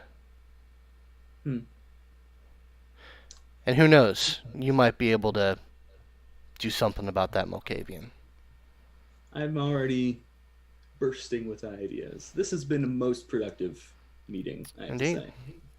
So if you look at your calendar, you'll see that tomorrow's the last Wednesday of the month. Conveniently enough, it is. Well, if you're going to do anything tomorrow night, you know how to get me informed. I'm sure you'll be able to tell, but I'll make sure to give you the heads up as well. Good. Let's not prolong this any Yes. longer than we have to. We do have a lot to get to. It has been an authentic pleasure. I'll offer him a handshake. You take it. It is dead cold. Yeah. Let's try to game face it, shake his hand, stand up. So Willow. Head up. Hi. Hi. You have checked in at the Marriott Marquis. The staff is showing you the utmost of courtesy, because obviously you have put a lot of money into their establishment in a very short order. Oh yes. So you're being led by a bellhop up to the Marquis suite. And are you doing anything other than appearing to be a patron of the establishment? Are you looking around? What's up? I mean, I probably haven't been. I used to globetrot a lot back in my heyday. Mm-hmm. I've probably stayed in this building before. It's entirely possible. I've probably stayed in this building before. If it was built in '85 Mm-hmm. and was very notable at the time, then knowing the people I ran with, I probably was here. Mm-hmm. It's probably changed a lot, though. It has. So, They've done. probably taking all that in. I've absolutely. I can absolutely tell you that they've done some major renovations in recent years. Mm-hmm. There's this whole thing regarding the carpet that we're not going to go into here, but you guys playing and you guys on this looking on the stream, look into the Marriott carpet. There's. Can I get some F's in the chat for the Marriott carpet, please? Yes, please. Um. It's a whole thing. Okay. Anyway, I'll ask so yeah, you're taking it all in. It's certainly been renovated since you've been here. It's very nice. I'm probably just getting caught in like, I know I'm here for a purpose, But you're getting but I'm caught also up. like getting caught up in my nostalgia because I can't help it. Yeah, you are. Um, And like you're looking at like the very unique pattern of the floors, because you can look straight up yeah. from the all way lobby, at and it's Atrium. it's very, very incredibly good architecture. So you're just sort of getting lost in it. And I would like for you to roll me a wits awareness roll, please.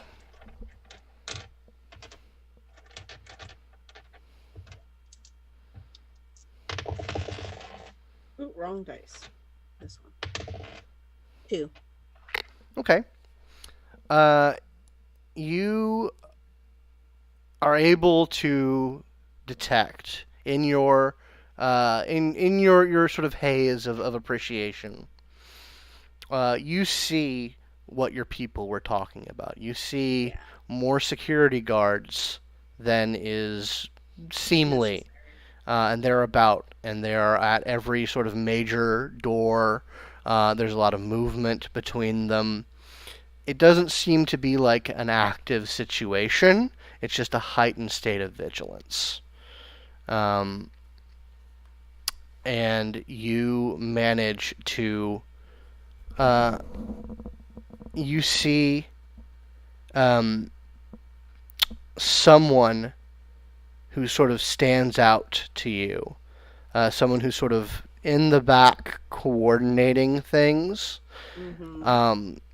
and you manage to sort of fully pull out of your reverie just in time before his eyes look over in your direction, and you basically get behind your sort of luggage carrier, Mhm. and make your way into the elevator before he sees you. It just Yep, pretty much. excellent. And the elevator goes up, and you come to one of the higher levels where the Marquis suite is. Mhm. And you are let in. Whatever luggage you have is brought in for you, and bellhop stands there, kind of. I tip him. Yeah, I'm like, yeah. okay, I, I get the bougie lifestyle. Oh yeah, absolutely. Just like And that, I tip him. and he thanks you and leaves you to yourself, and you're in this palatial suite.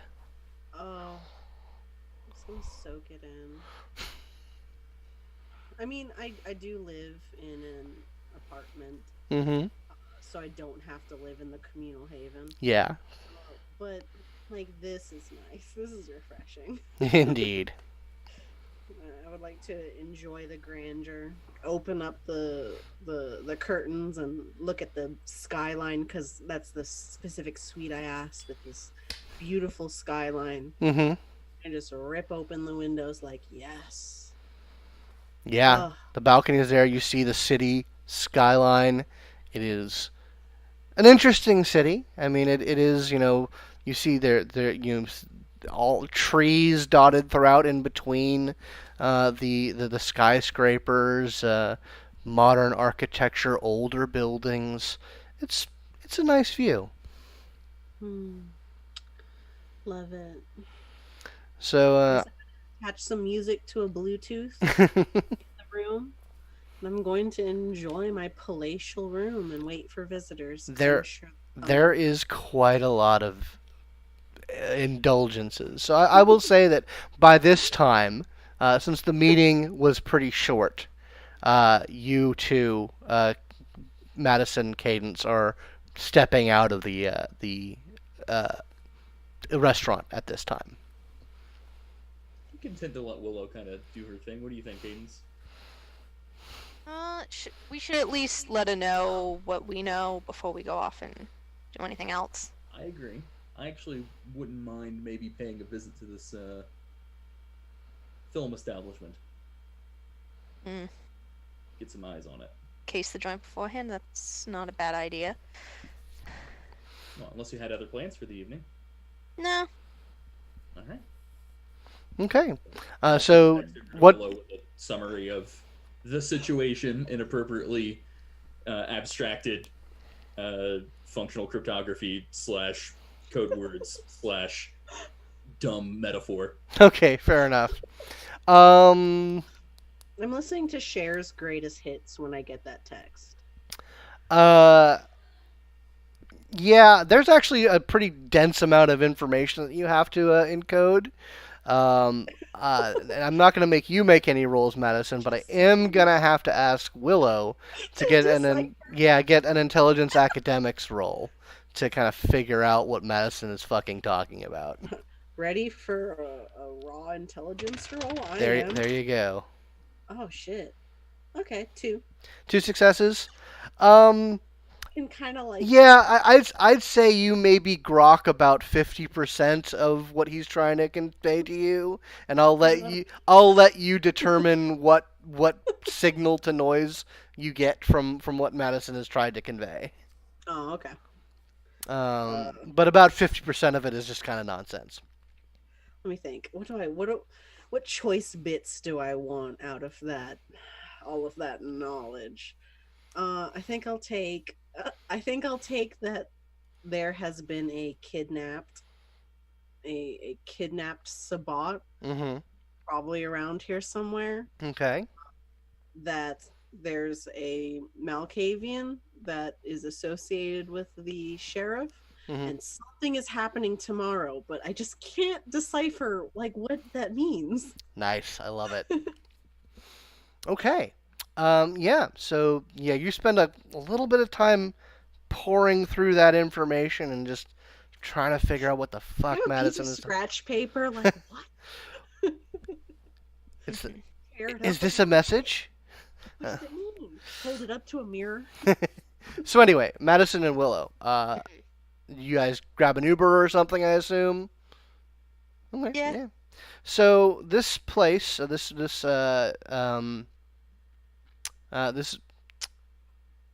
theater is up in Alpharetta, which is part of Metro Atlanta, but well outside 285, which is sort of the recognized border of the Atlanta domain.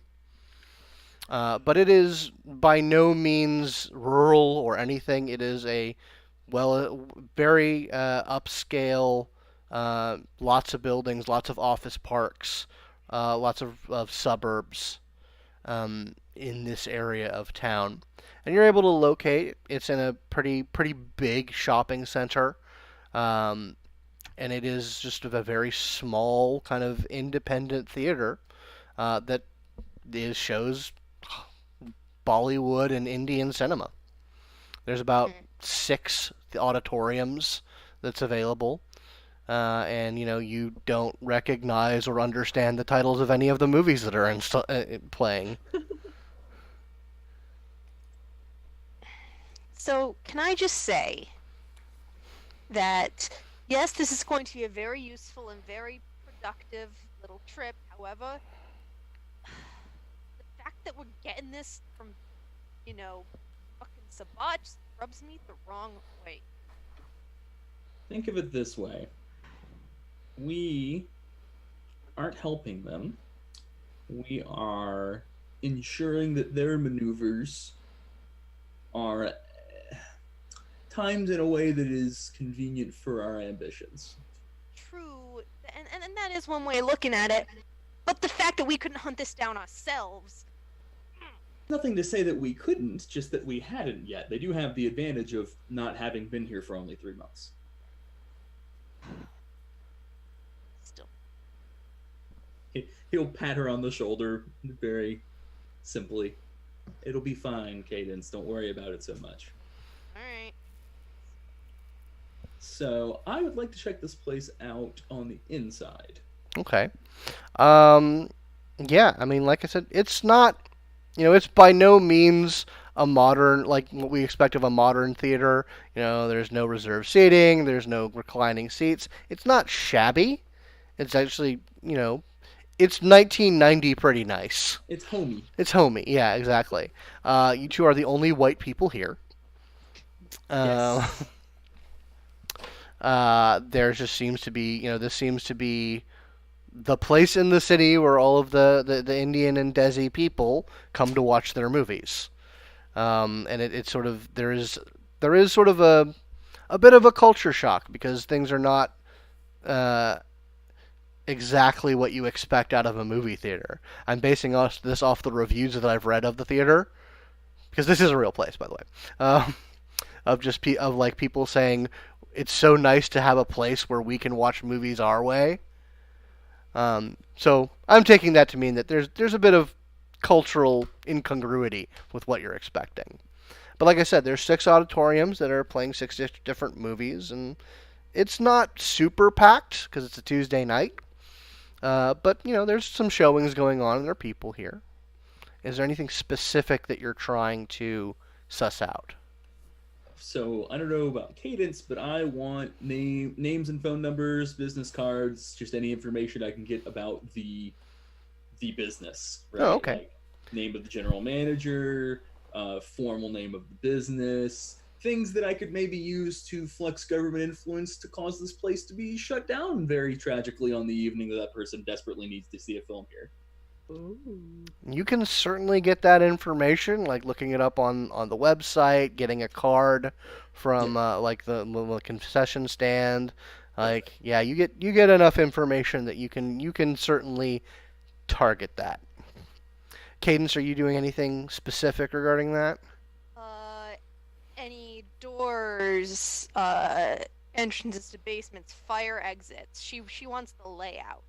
Yeah, there is. There's like I said, it's in a shopping center. So there's one entrance on one side of the shopping center, and then you sort of go around the back, and all of the fire exits are on the back wall, the back wall of the place.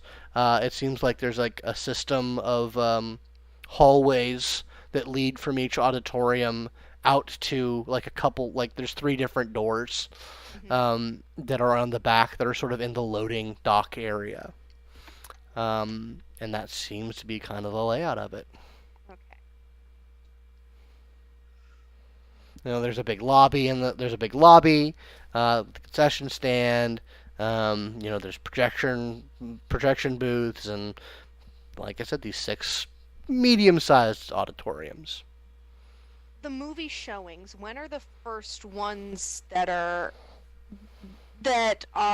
mysterious Malkavian may be able to see? Like all the evening showings. Yeah, you're able to catalog that information. There's, like I said, there's 6 movies showing, and there's probably like 2 to 3 showings that are in the nighttime hours, like that would be after sunset. So you basically catalog when all those showings are, and like, yeah, you get that information pretty easily. Cool. And then one last thing, if it's in a shopping center, she's going to take note of the businesses that are around it, and places where if they were to, say, arrive a little bit earlier than those showings are and wanted to camp out, Yeah, there's probably the best place, the place that's open late, because a lot of the places close, 6, 7. But there's a Greek restaurant, like 3 establishments down, that's open late. Okay. That seems to be probably your best bet for a place to be. Okay. Alrighty. Sounds good. Mm. So, Madison, what are you thinking for how we're actually going to deal with this? I have a few ideas. Let's maybe get on the road and discuss it. Yeah. Sure. Call an So, Uber. Yeah, we'll do that, and then I'm probably ordering Uber X so that we're getting, or not Uber X, or Uber Black so that we're getting like some privacy in the backseat. Noted. I can afford it. It'll be okay. Sure. So here's my thought. This individual is so deeply fixated on seeing a film on a particular evening. We have 2 options.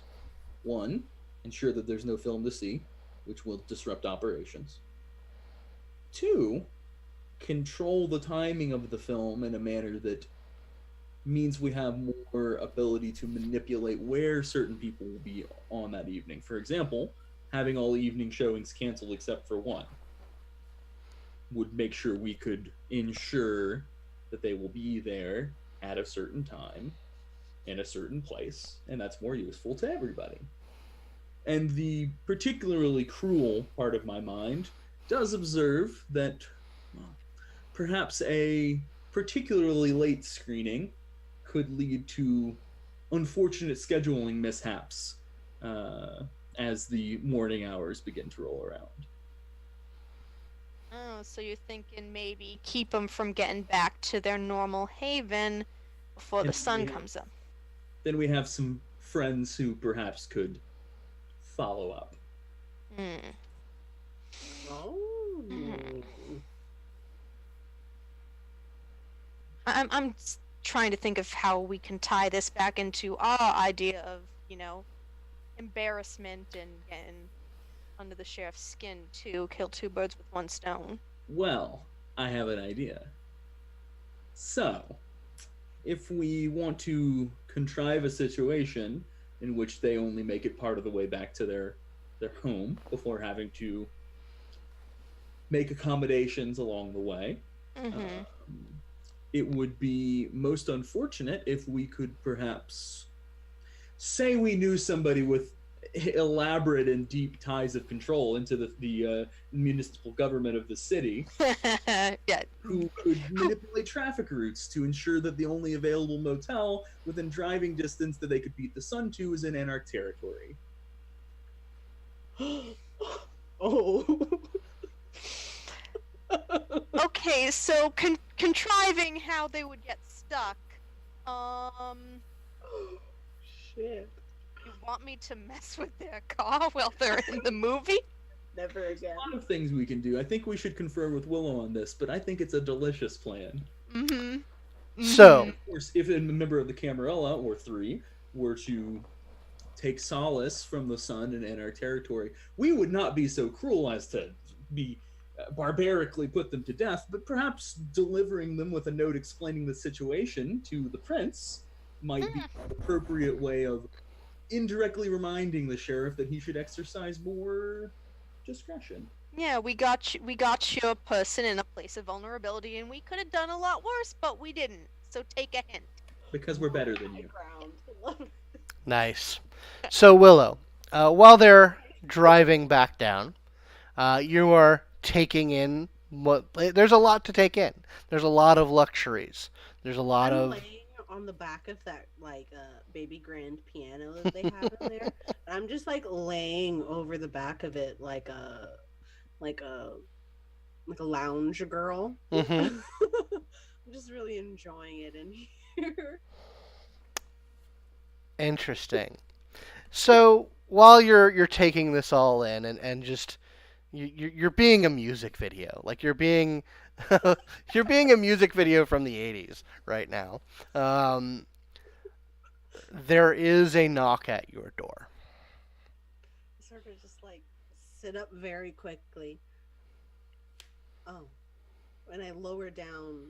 I lower down Donna Summer's greatest hits to like a very low sort of bit. I'm like, oh, it's too loud. I knew it was loud. It's probably a voice complaint. And I go to the door. Okay. There is a young man, very pretty, very well groomed, athletic build. Mhm.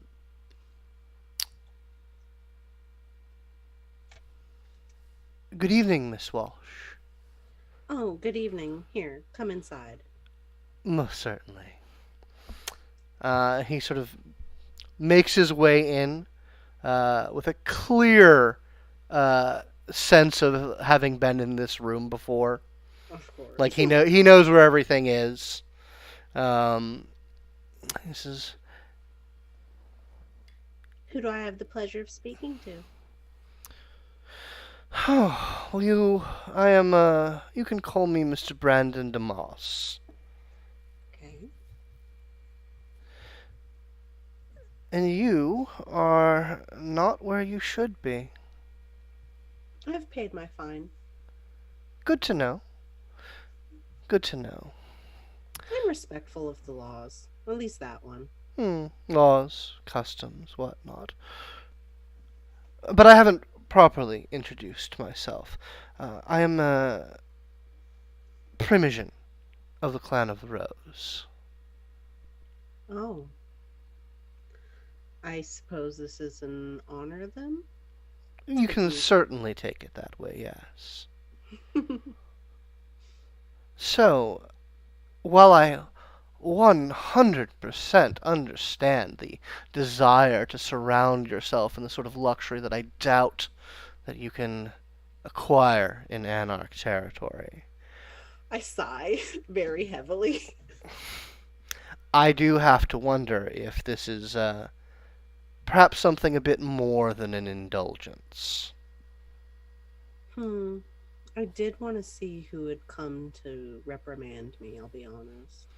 Oh, no, no, my dear, no, my dear. This is not a reprimand. Although I do believe that our good Sheriff Hancock would wish for such a thing to be delivered. But I could not forego the opportunity to meet a member of my clan, who I have not yet had the pleasure to have a personal conversation with. Oh. He can Well, fuck that's off for all okay. I care. Oh. Oh. So Yeah, we're just testing our boundaries then, are we? essentially. I needed a break. I can respect that. I can respect that entirely. And as you said, you've paid your fine. Yeah. It's different here. It is. It is. The carpet, it's definitely different. I remember it being brighter. Yes, yes. It changed recently. We were having some problems with the Malkavians who they became obsessed with it. It needed to be changed. It needed to be changed. Regardless, I have to inquire. Someone of your taste, someone of your reputation, why are you languishing amongst the rabble?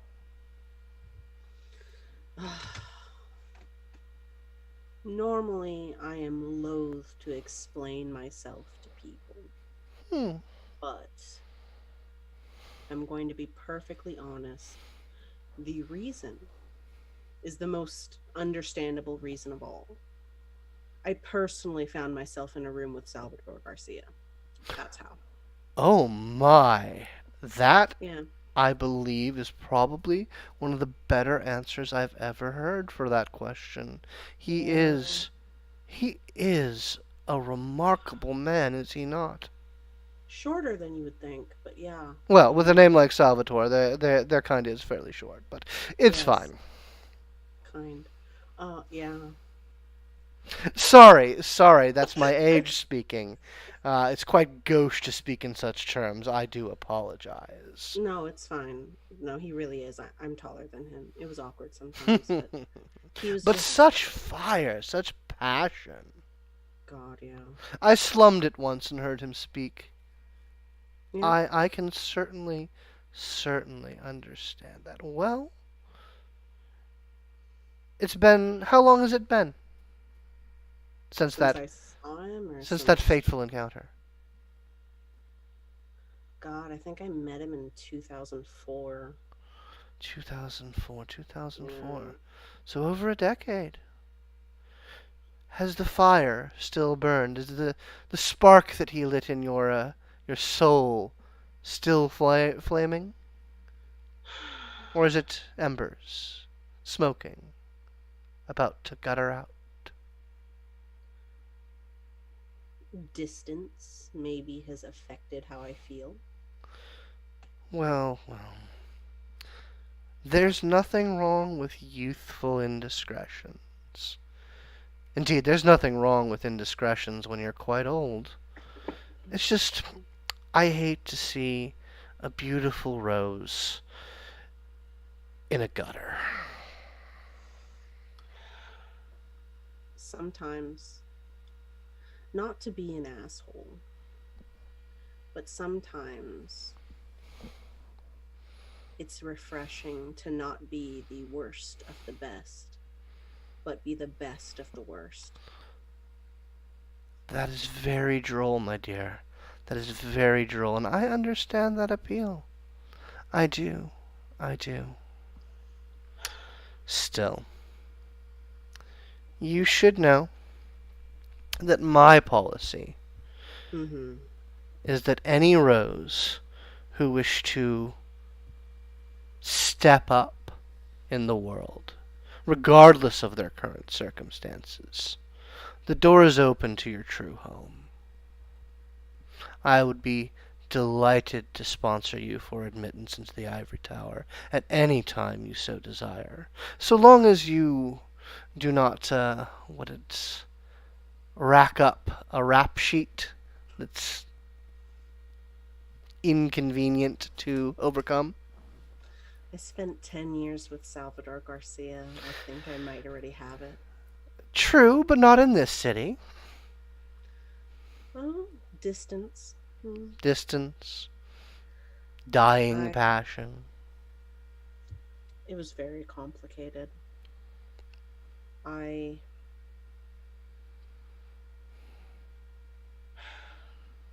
My goals since coming here are more complicated than they were initially. Isn't My that the big- way of things? Here is I want the Sabbat gone. That's what I want. They are That's then I could fuck off and get out of Atlanta. really. That is notable. A worthy goal. They're not what they were. No, That's certainly doable. that's all I want. And then I can go. Well, that's good to know. Perhaps we can. Perhaps I can see fit to facilitate such an ambition. Help you get what you want. And then, who knows where you may go. My time is running out, my dear. I have a previous engagement, but it was a delight to meet you in person. It was good to meet you too, Mr. Moss. Demos. Demos. Yes. Love it. Well, before I go, he reaches into his suit jacket pocket and says, I think that it is more than appropriate to give you an invitation I to... reach out and grab it with both hands. Yes. Oh, eager. I like it. There is the anniversary coming up of the terrible event that happened in '99. The Fox. You've heard. Oh. Oh. Yes, yes. Miss Ash is coming, and we are to hold. The clan of the Rose is going to hold a remembrance, and you are of course invited to come. Oh, I have wanted to go. Well, we're not going to the theater itself. It's not appropriate to go, but there is a lovely hotel, the Georgian Terrace, right across the street, and there will be recovered artifacts from that night on display.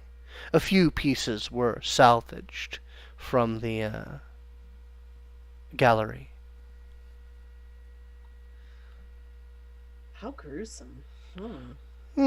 Yes, but art that survives a conflagration and a war, I think it can be even more beautiful than an unblemished piece.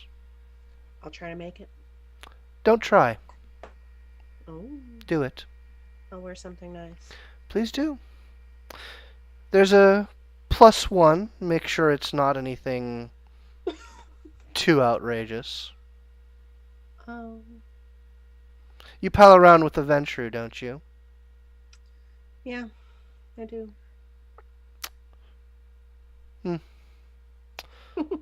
Anyway, I must be going, with Miss Walsh. It's been a pleasure speaking with Oh, you. yes, it definitely has. And I do recommend that you do not stay your full reservation here.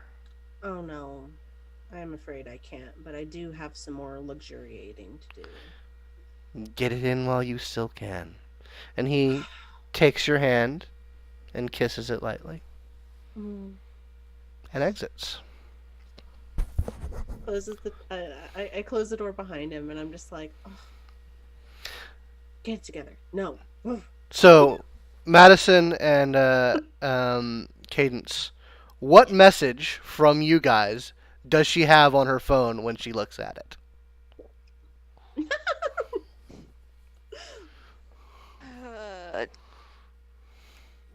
We have plans, I guess. I have the best idea. Largest smiley face possible to produce in our cryptographic chat app. Mm-hmm. I think this means he has a good idea. I'll get back to them. I just need to take a very long bubble bath, and then I'll go. Okay.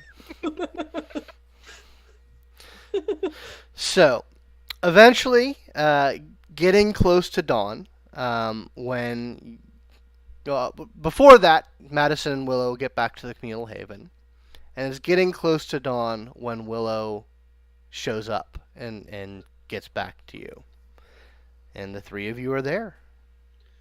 I'll stay here just for tonight. It's getting late. I'm sure you can. I'm Handle wearing that the disgrace. complimentary robe that you get for what I normally wear. Did you take the robe? Yeah, it's complimentary. Yes, it's compliment. Never mind. She's allowed.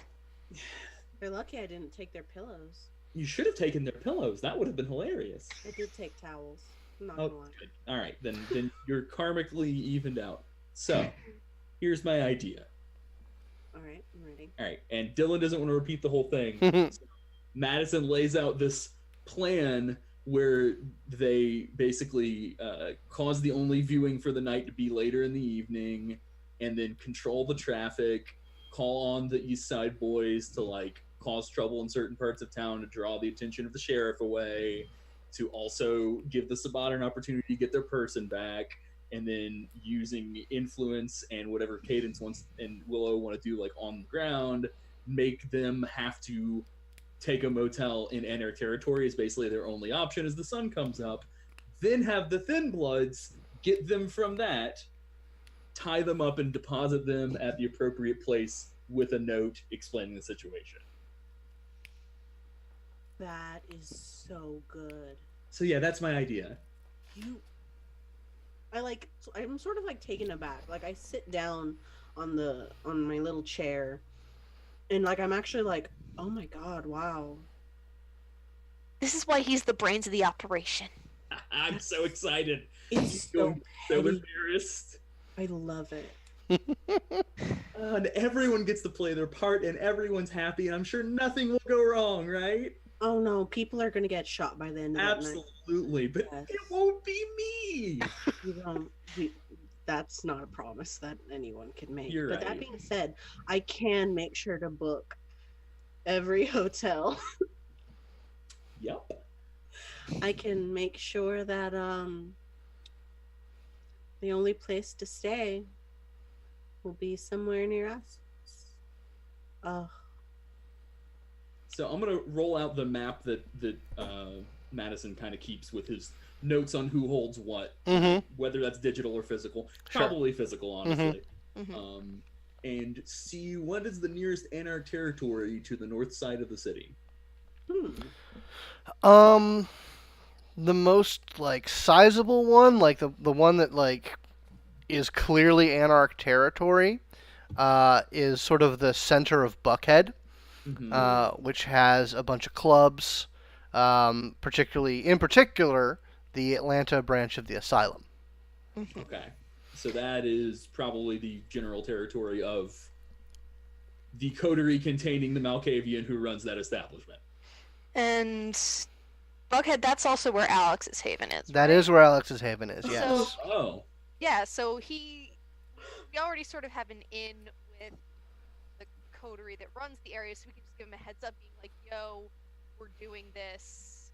hey, we're doing a thing. Don't Yeah. worry about it. Yeah, just it's gonna be okay. Just let it."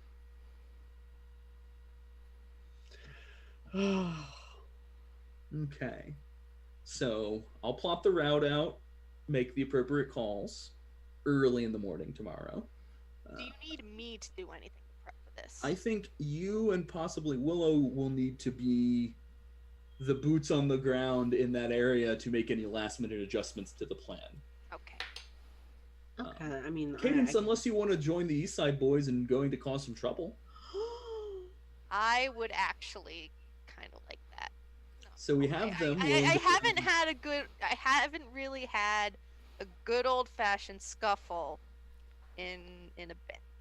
So we identify a location that is on the opposite side of Camarilla territory from our little setup here, and we fabricate justification for some gray legality dust-up that is not quite on their territory, but is close enough that the sheriff will surely take notice as the dutiful man that he is. And we have a whole gang full of Bruja and one terribly, terribly qualified Gangrel ready to throw some weight around there. That'll draw him that way. They'll have the opportunity to come in and handle theirs. We can get custody of this Malkavian. All right. Now we just have to get all this working in 24 hours. Oh, don't worry, I'm already on Expedia. 12 hours. We got this. I think we can. I think we can make it work. If I think so too. you do make things work, Madison. I'm So gonna start writing some emails. Yeah. Hey. It's actually. So yeah, you guys start getting some things in motion. It's maybe about 45 minutes from dawn. So you guys are sort of making the best of your time, getting things taken care of, sort of securing the haven. And you hear a knock on the sort of the glass door of your haven. Cadence will go see who it is. Okay. You go, open it up, like pull the blinds, see it up, and it is a African American woman in a unseasonably large trench coat, cornrows. You recognize her. She's one of your neighbors. Oh, okay. Cadence is gonna crack open the door. Can I help you? Yes. Can I come in, please? Sure. She opens the door. She walks in. And Madison, you've seen this woman before. It's from the graveyard. Willow, you haven't. Yeah.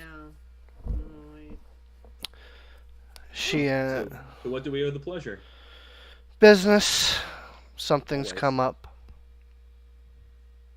Something like your kind of something, or something like our kind of something? My kind of something. Oh, Well, it great. is quite late, so why don't we go ahead and cut to it, yes? Yes, let's. It is getting late, and normally I wouldn't put such a thing off until dawn, but it's becoming an issue. What's up? She says, well, I'm really here more as a mediator, for lack of a better term. She says, none of you have the sight, do you? Of course. She reaches into her jacket and pulls out like a little Vicks jar and holds it out and says, please anoint your eyes with this. Okay. Sure. Cadence can do that. Really? Really, guys? She's trustworthy. She says, it's Did she? I would trust it.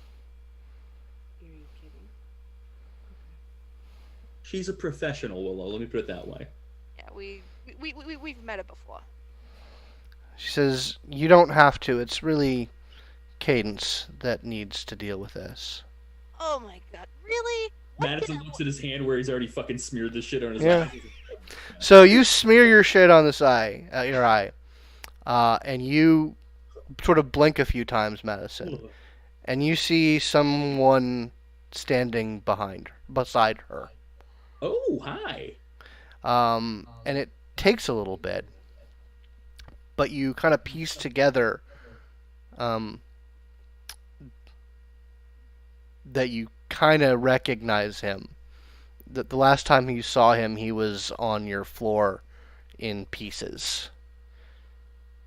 And Cadence, do you do it Oh, as yeah, well? Of course. Yeah, and you see the same thing when you do that. Oh. And he's just like he looks distraught and ethereal and just not put together well in an emotional sense. It's loud. Willow, have you done this as well, or are you just not? No. No, okay. So you see them looking at the space beside this woman. Hey, Willow, don't. Oh no, I'm no. Yeah. You just continue, no. All right, so mediating, I guess. I kind of have a good idea of what it's about now. Yeah. Yeah. You can't. I'll have to speak for him, but it's probably best that you can see. So she speaks in sort of an undertone to the boy, and he says, long story short, he wants to know why. He needs to know why. Why? What do you think? Because in a moment of poor judgment, some friends and I decided to play a prank, and we didn't think that the consequences of that prank would escalate to such a bloody conclusion. You had no reason to think those consequences would. The reason this happened because of a man. She who- holds up a hand, and she talks to the boy, and then turns back to you and says, "Now, please." is because of a monster of a man who reacted vastly disproportionately to the destruction of property. That's why this happened, because that man is a bastard. Yes, but like the sun's gonna come up in like 10 minutes, and I didn't want to. She talks to the boy. Who? Who are you talking about? Hancock. Yep. Oh. Mhm. She turns to the boy and speaks again. It's actually a bit of a long conversation. You kind of get the impression that she's filling him in what she knows about Hancock. Cadence, I'm sorry to controvert you there, but I won't let you take responsibility for something that is his fault.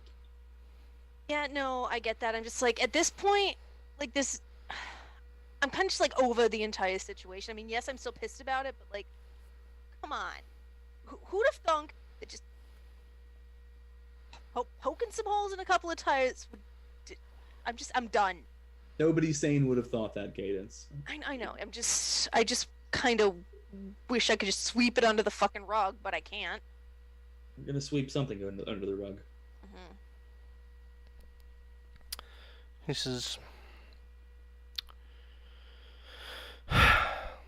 "Thank you. He needed to know." Is there anything else we can do to help him? She's like, he wants to help. I don't think that's wise. You're the expert on this, I think. If you think it's unwise, then... He's very young in terms of what he is. There's a lot of things that he needs to be doing right now, but this is occupying his attention. Tell him that we are seeing to it that it doesn't go unanswered. Mm-hmm. He's gonna get his... He says he'll be watching. Alright. Might take some time, but he'll get what's fucking coming to him. No, like an invisible ghost won't be helpful for the stuff we're about to do tomorrow. Like, you guys don't feel that way at all? Yes, a literally invisible ghost would be very helpful for what we're going to do tomorrow. I'm just saying, maybe... I can't see him, and so this is a little absurd, but... She, however, is an expert in this sort of thing and thinks it's not a good idea. I mean, that said, is there any... I mean, we're gonna be working with his, I think it was his cousin? If there's anything he wants me to pass on, I can... I don't know if that's a good idea, but I think I better extend the offer. He says, holds up, talks to him.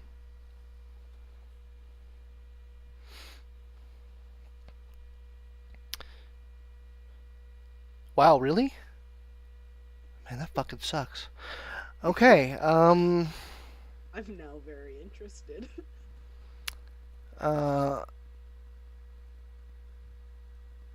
You should tell him that Susie's pregnant. If he doesn't already know.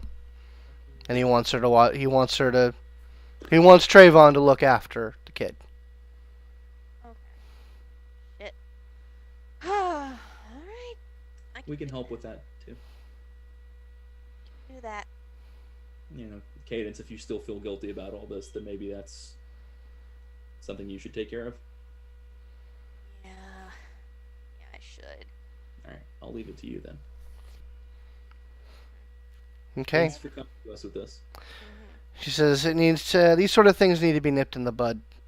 He could go real bad if it doesn't get somewhat resolved. But yeah, I need to get going. Come on. And she Have a good sleep. walks out. Fucking Atlanta. So was there actually like a No, there's totally a ghost there. Yeah, no, it was the kid who went through our ceiling. I feel like it's necessary to point out how bizarre that was. No, I think Barry. Someone came to our door, you let them in. She offered everyone to cover their eyes with what appeared to be Vicks Vapor Rub. It was not Vicks Vapor Rub, by the way. Or it was in a she offered you guys to cover your eyes with something, and she expected all of us to do it. Okay. All of us did it, we deserve to die. Willow, she's one of the 4 horsemen. Yeah. Why didn't you fucking say that? Well, because it's rude to just be like, this person's one of the 4 horsemen. Yeah. Yeah, no. I was standing right the fuck there. God, I was so fucking rude. I switched off to a bedroom. You Way to drop the fucking ball. And I just In our defense, it's like 10 minutes to fucking sun up. whatever, slam a door. I just, I am over this. I'm gonna set these timers for these emails and go the fuck to sleep. Sounds Yeah. like a good plan. Yeah, so you guys settle in. You feel the sleep of the day start to encroach upon you. You settle your affairs, get situated, and eventually you all become corpses for the next 12-ish hours. And that's where we're going to go ahead and end it off for the night. Such a good session. Thank you. Glad you had fun. It's really good. Mm-hmm. Thought. Excellent. So, Everything is ready to go into this plan. This is peak Madison bullshit plan. I'm so excited. that does sound like one hell of a plan. Mm-hmm. So yeah, we'll go ahead and take care of that next session, and maybe get some vengeance for various people what need vengeance. Hell yeah. Yeah. So does anyone have anything they want to promote or plug before we head out? Nothing specifically. Let me think. I was recently in a episode of the a JoJo's Bizarre Adventure TTRPG. Huh. I got to play very briefly in an episode on that on the Twitch channel Stabbiness. I don't know if it's going to be on YouTube yet. Oh wow. I was there and it was an excellent time. If you like JoJo's, check it out because the system is tight. Okay, Interesting.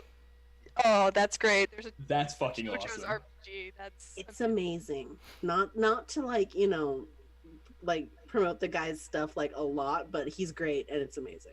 I mean, good. If there's a link to be had, we will be putting that link in the description. I'm streaming on Tuesday evenings now, 6 p.m. EST. Mostly I play retro JRPG kind of games. Currently, we're doing a long-form playthrough of the retranslation patch for Breath of Fire 2 on the SNES. So that's the sort of thing you like. Then come watch at twitch.tv/masmedias on 6 p.m. EST on Tuesdays. Yeah, Dylan, I just got a text message. It says you're a fucking weeb. I don't know. Someone just texted me that. Oh, I mean, that's cool. that's fair. I mean, but that's just what they said. I mean, they're right. They are, absolutely. Anyway, so, Cadence, anything? Oh, sorry, McKenna? Ugh. not really. With the vacation one, things have been kind of quiet on my creativity front. Fair I'm trying to enough. get back into the swing of things, but we'll see how it goes. Awesome. Well, everybody, thank you for watching. Thank you for playing. I'm going to put a patron card up that has some of our kick-ass patrons in a second. So thank you all to them. And Bye, we'll guys. see you in 2 weeks. See you later. Fuck Bye-bye. Nazis. Indeed, fuck Nazis.